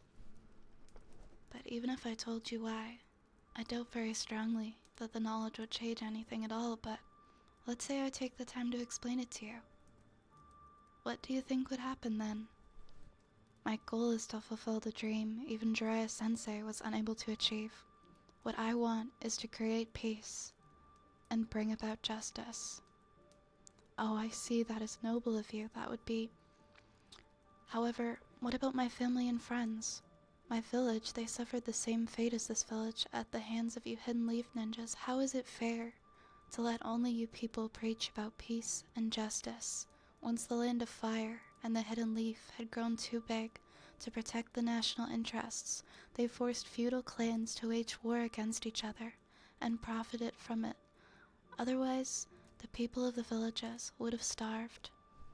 As it happened, our little nation and its villages became the battlefield where the great nations waged war. Each time they did, our nation was ravaged and laid to waste. After many such battles, the great nation stabilized, but our smaller nation suffered, and it barely recovered. You and I are both seeking the very same thing. We both want to achieve the peace that Jiraiya Sensei envisioned. You and I are the same. We are both motivated by our desire for peace and justice. The justice that I have delivered against the Leaf Village is no different from what you are trying to do to me. Everyone feels the same pain in losing something dear. You and I have experienced that same pain. You strive for your justice, and I strive for mine. We're both just ordinary men who've been driven to seek vengeance in the name of justice.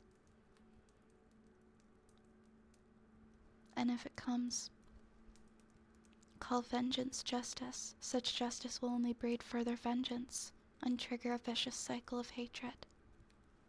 Right now we live in such a cycle. I know the past and can foretell our future. It is the same as our history. So we believe that human beings simply cannot understand each other, and they never will. The shinobi world is ruled by hatred, and hatred alone. So Naruto, how would you confront this hatred in order to create peace? I want to know what your answer is. Naruto is so real for what he says next. I don't know. I don't have an answer.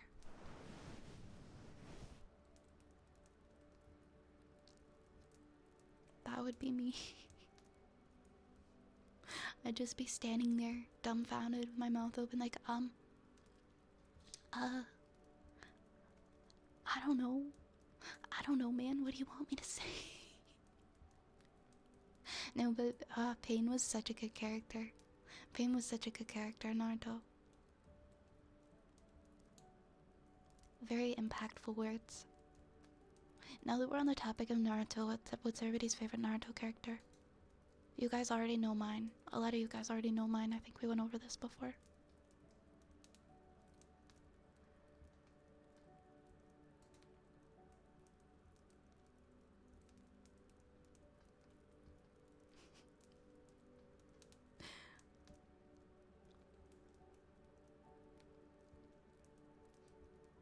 Wait, what? The internet is fake? 90% of the users online are not even real? Well, if you're talking about bots, the amount of bots on the internet now is insane. Somebody was telling me the other day that, Twitter, for example, is gonna be potentially introducing, like, a $1 or just, like, a small fee to use it to deter bots. I don't know how much that will deter bots. Like, if social media started charging, like, $1 or $2 or something, because then all of these companies that are using bots would have to pay for every single one of them. So maybe it would help. But I am sick of the fact that you just see constant posts from people who aren't real users. Literally, everywhere. I hate it. I hate the fact that there's bots everywhere. I don't know exactly how to deal with it or how we're gonna deal with it going forward, but something has to be done. It's so annoying.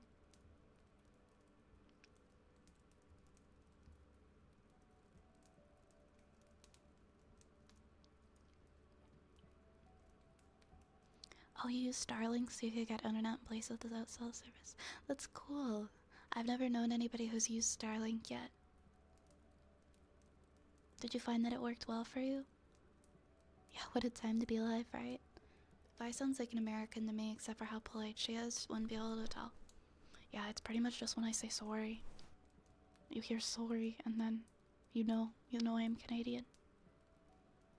We're all actually fake. None of us are real on the internet. Oh, definitely. There's definitely some like sinister reasoning behind the existence of bots on the internet for sure. Because they do more than that, right? They do mess with algorithms and boost search results to manipulate customers for sure. They're not just there to like promote people's socials.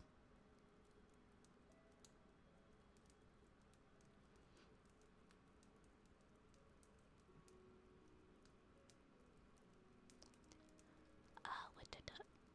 Sorry, I was scrolling through chat and I like lost my spot. Good night, Zero. Thank you for hanging out, Zero. You have a good night, okay? Mwah. Sweet dreams, sweet dreams. Rune says Hinata. Hinata is a good character.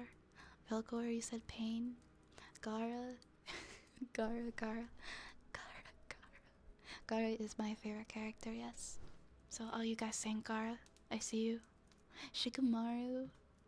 Oh yeah, Itachi. Also Itachi. And Pervy Sage, Jiraiya. Jiraiya is such a solid character. I didn't like him much when I was like younger, but now it's like I get it. I get it now. For nerdy, shy, dark-haired girls. She is a sweet character. She is a sweetheart. Hi, Hattie. Welcome, Hattie. How are you? I'm pretty good. How about you? Azuma, that's a solid answer. They operate without any input, that's right. That's true. So if everybody had to pay like $1 to use Twitter, the bots wouldn't be able to post anymore. I would, honestly, I'd pay $1. I'd pay $1 to use socials if it meant that bots couldn't use it. Hi, Oz. Yes. I was just talking about the lyre harp earlier. I do have it. I do. I'm working on tuning it, and I'm working on learning some simple songs so that hopefully I can play for stream. Thank you again for sending that. That was such a nice surprise. Also, the fact that it showed up like literally in the morning, like in under 12 hours. I got up and I saw the package and I was just stunned. I'm like, this thing is beautiful. It's gorgeous. It comes with a case and a tuner and like everything. It has extra strings. But it's beautiful, and I hope that I can do it justice and play some nice songs for you guys in the very near future. Thank you again, Oz, for that gift. It was very, very sweet and kind. They started with dating apps, to take advantage of people, definitely.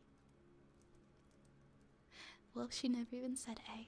I don't say A. I don't really add A to the end of things. I did when I was a kid.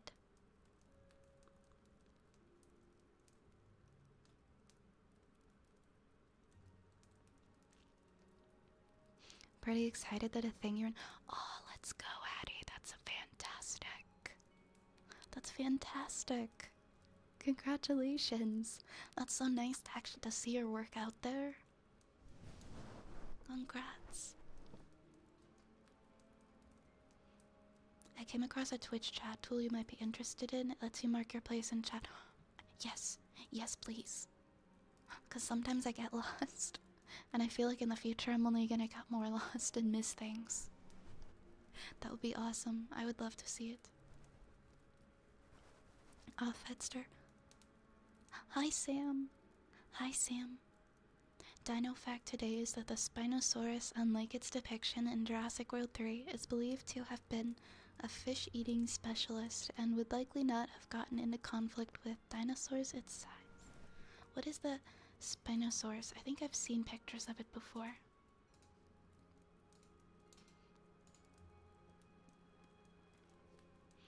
That's definitely a lot more menacing and terrifying than I expected. So if you told me that thing just ate fish, I wouldn't believe you. Thank you for the fact, Sam. Why is Vi talking about her son? Shh. Yes, it's absolutely beautiful.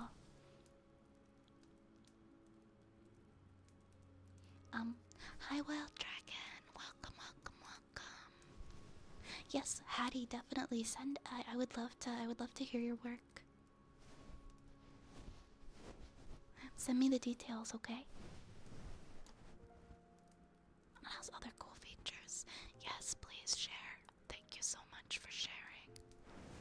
My character appears around 6 minutes into episode 4. Yeah, give me like a timestamp. Is it is it an anime? Is it like an indie cartoon or something like that? I can definitely watch the other episodes to get some context. I would love to.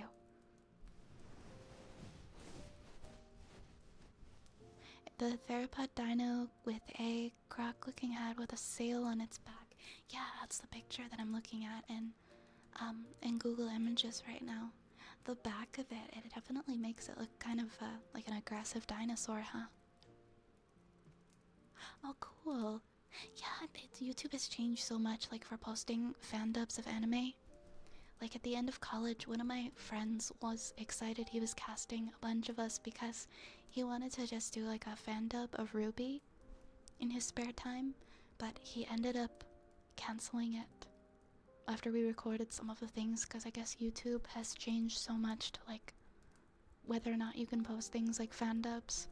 They've made it a lot more difficult. So we ended up not doing it because of like the DMCA. But we were gonna do a fan dub of Ruby together. Oh, Ruin, you're so sweet. Good night, Umbra. You take care. Sweet dreams, okay? You rest well. Mwah. Mwah. Who was I playing? I'm trying to remember now who he cast me as. I think he cast me as Weiss and one other character. It was a while back. It was like at the end of... It was in 2020. I miss... I miss like back when fan dubs and parodies and things were more well received on YouTube, like the days of like Lil Karibo and things like that. Only promotes react channels, creators make way less money, and people who don't care about money don't have to worry about its rules.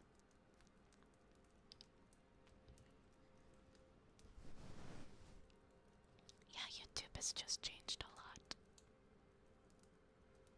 I'm looking at Darkstorm's request here. I want to leave this with you. Just do the oath. It's like 3 lines long.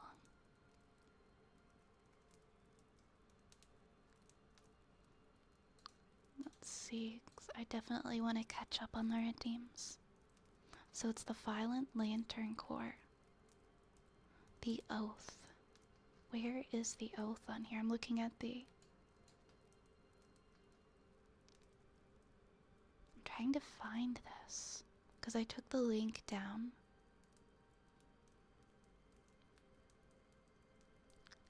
I'm looking at the link. Violet Lantern Corps. It's DC Comics Cinematic Universe Wiki. Oh, okay. I think it's... Alright, I see what Darkstorm wanted me to read. The Star Sapphire Oath. For hearts long lost and full of fright, for those alone in blackest night, accept our ring and join our fight. Love conquers all with violet light. And that is the Star Sapphire Oath in the Violet Lantern Corps. Very, very cool. And that was requested by Darkstorm.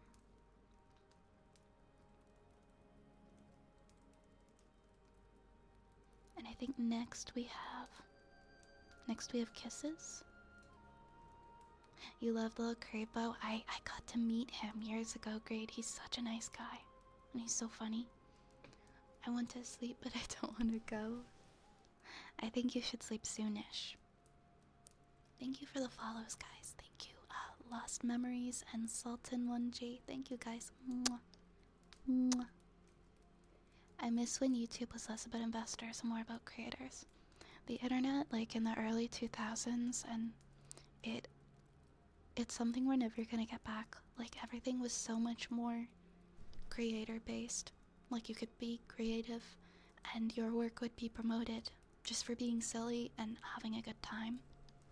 And I feel like it's changed so much. Everything is all about monetizing everything you possibly can at whatever the cost. Anything and everything you do, you need to post online because you can make money off of it. Everything's an ad. Ads on everything. It's just so different now. Content creation it's changed a lot. And it's not as wholesome and it's not as fun as it used to be. Like, I need to rephrase that. Like, it's fun being a content creator and creating things, but content creation in general, like the spirit of it, just isn't what it used to be because it's become so heavily monetized. Like, we can't get back the feelings of the things we used to watch, like in 2007 on YouTube, is all I mean. It was just taken a lot less seriously.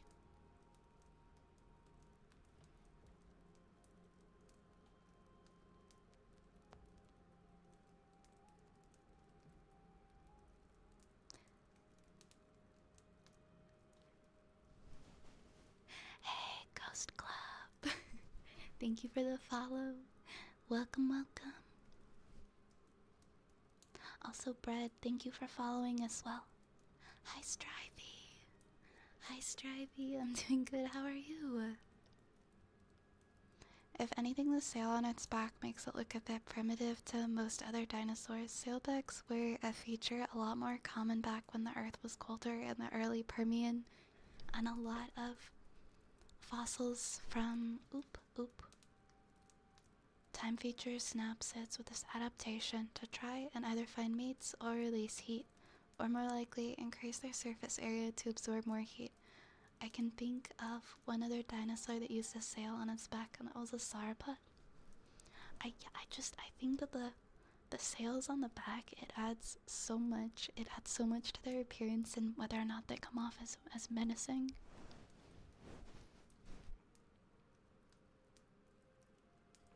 But you think it just makes it look more primitive because that was from earlier on, when the Earth was a lot more in its earlier years.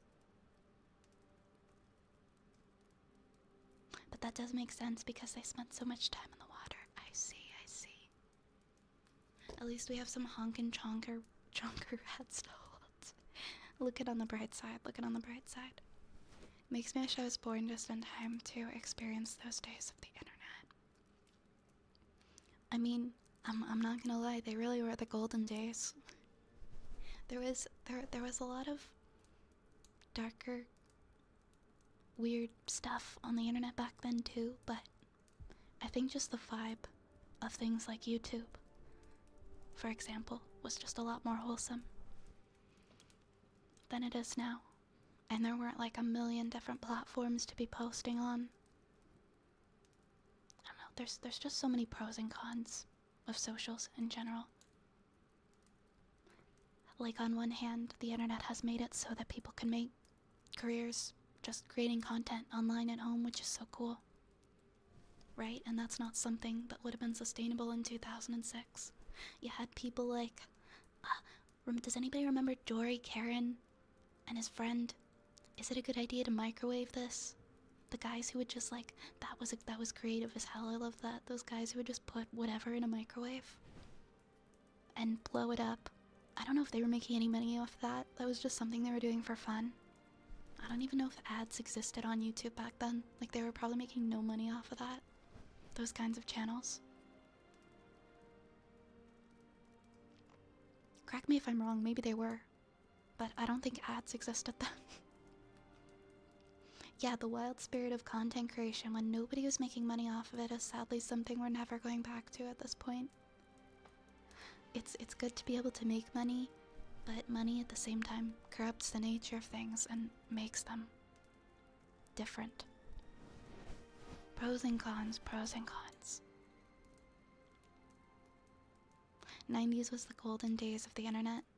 People wouldn't shitpost but have real conversation. I wasn't on the internet in the 90s, but shortly after the 90s, so I think I know what you mean. I don't remember when I started using the internet. I think I was maybe five-ish when I started going online. So I was more early 2000s internet. Yes, Will It Blend? Will It Blend was dope. Newgrounds, Homestar Runner, Hi Tentacola, Hi Duckbeam. Weeble stuff, the freaking like the Toast on the Moon cartoon or whatever that shit was. Newgrounds is still alive. We can still nostalgia over Newgrounds. I don't like how many videos I've seen where they make comments like, well, I can't really do this, otherwise I can't monetize this video. Yeah, I agree. I definitely agree.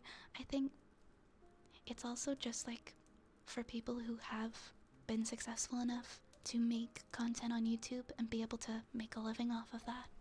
They have to be so careful with what they post, right? Because their whole channel can get like shadow banned or demonetized. Like just like that. They can lose their livelihood because they post a video that the algorithm doesn't like or that YouTube deems as not okay. Which, from what I've heard, it's pretty easy to accidentally do that, and so people have to be so careful. I'm good, Duckbeam. How are you? How are you? ASDF movies? The first wave of monetization felt really weird. People were making content, of course, dreamed of being able to make a job of it, but any sponsorship was vilified as selling out so fast. So you gotta be able to see the other side of it too, right? Because to have sponsors, to have people who like your content and who want to advertise on it and pay you, it's like, that's also great. And then by running ads on your content, I feel like a lot of content creators feel so guilty and so bad about it. Like, even me, like, I think I have pre-roll ads and that's it.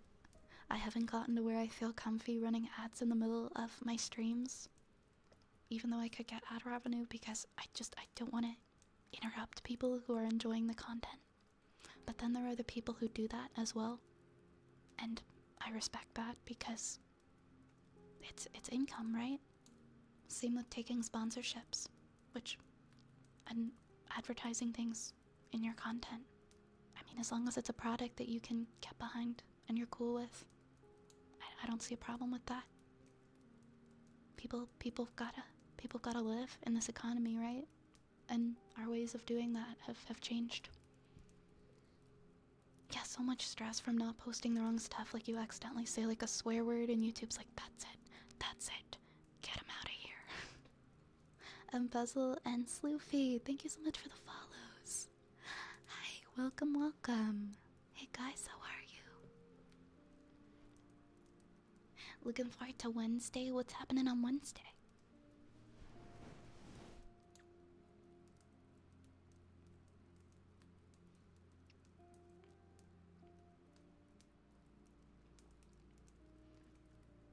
I do like what a lot of video essay YouTubers. They unionize Fan Nebula and divorce their ability to make money from YouTube's fickle algorithm. I didn't hear about that because there's a lot of video essay YouTubers out there that are very successful, and I enjoy their work a lot. That is very interesting. I'm gonna have to learn more about that. I only use manual ads when there's a break for streamers and it's not an ASMR stream. I feel like for me, running ads in the middle of an ASMR stream, especially like with out loud, the ads are, I just personally can't do it. I just can't. It sucks that we don't have quieter ads, because so many more ASMR streamers would use ads if we could have quiet ones that are like for sleep apps or things that are more relaxing. Thank you so much for the follow.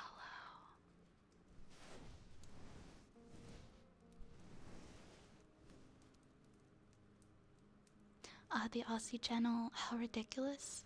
Is that like a very creative, like fun kind of a channel, Sam? It's a genre that it does get really hard with ads, right? Because let's say I'm watching a stream and I fall asleep and I'm woken up in the middle of the stream, just like completely jarred and unaware by a very, very loud ad for like Shopify or something. I am reaching over to my computer or whatever I left on my laptop and I'm closing it. All because I just woke up. All I know is suddenly there's something really loud on my phone and I want to go back to sleep. It's nothing personal. It's just this loud ad just woke me up. I don't want to hear it. And it freaked me out. Oh, your surgery. I wish you luck on your surgery, Duck. I hope everything goes well. I hope that everything goes well for you. You're a little burnt out. I'm sorry you're feeling burnt out. I hope that maybe just taking some time for yourself can help you to recharge and refresh your brain a bit. I'm doing okay, thank you. I'm doing okay. Hi, Sundika. Welcome on in. Good evening, Sundika. Right, because so many companies have different internet laws. That is true, that is true. Twitch and YouTube, right? It is ignorant towards ASMR creators. Hopefully with time, because ASMR has grown so much within the last 10 years. That will stop.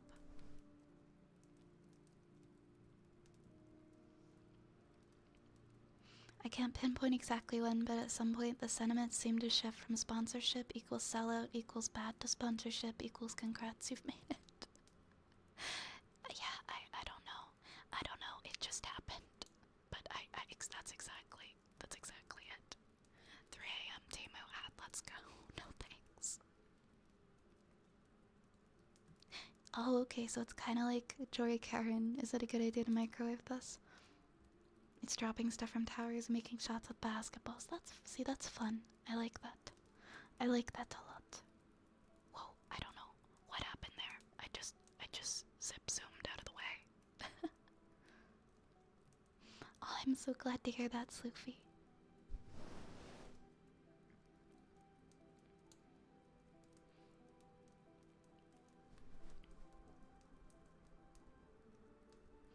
I'm sending you all the good vibes, Duck. I hope that this brings you the relief that you've been wanting for so long. Some ads get their volume reduced, so it's not a jump scare. Yeah, see, if there was a way to do that, I wouldn't feel as bad. It's because my volume tends to be turned up quite loud, right? Because I'm using a 3DO and I'm whispering.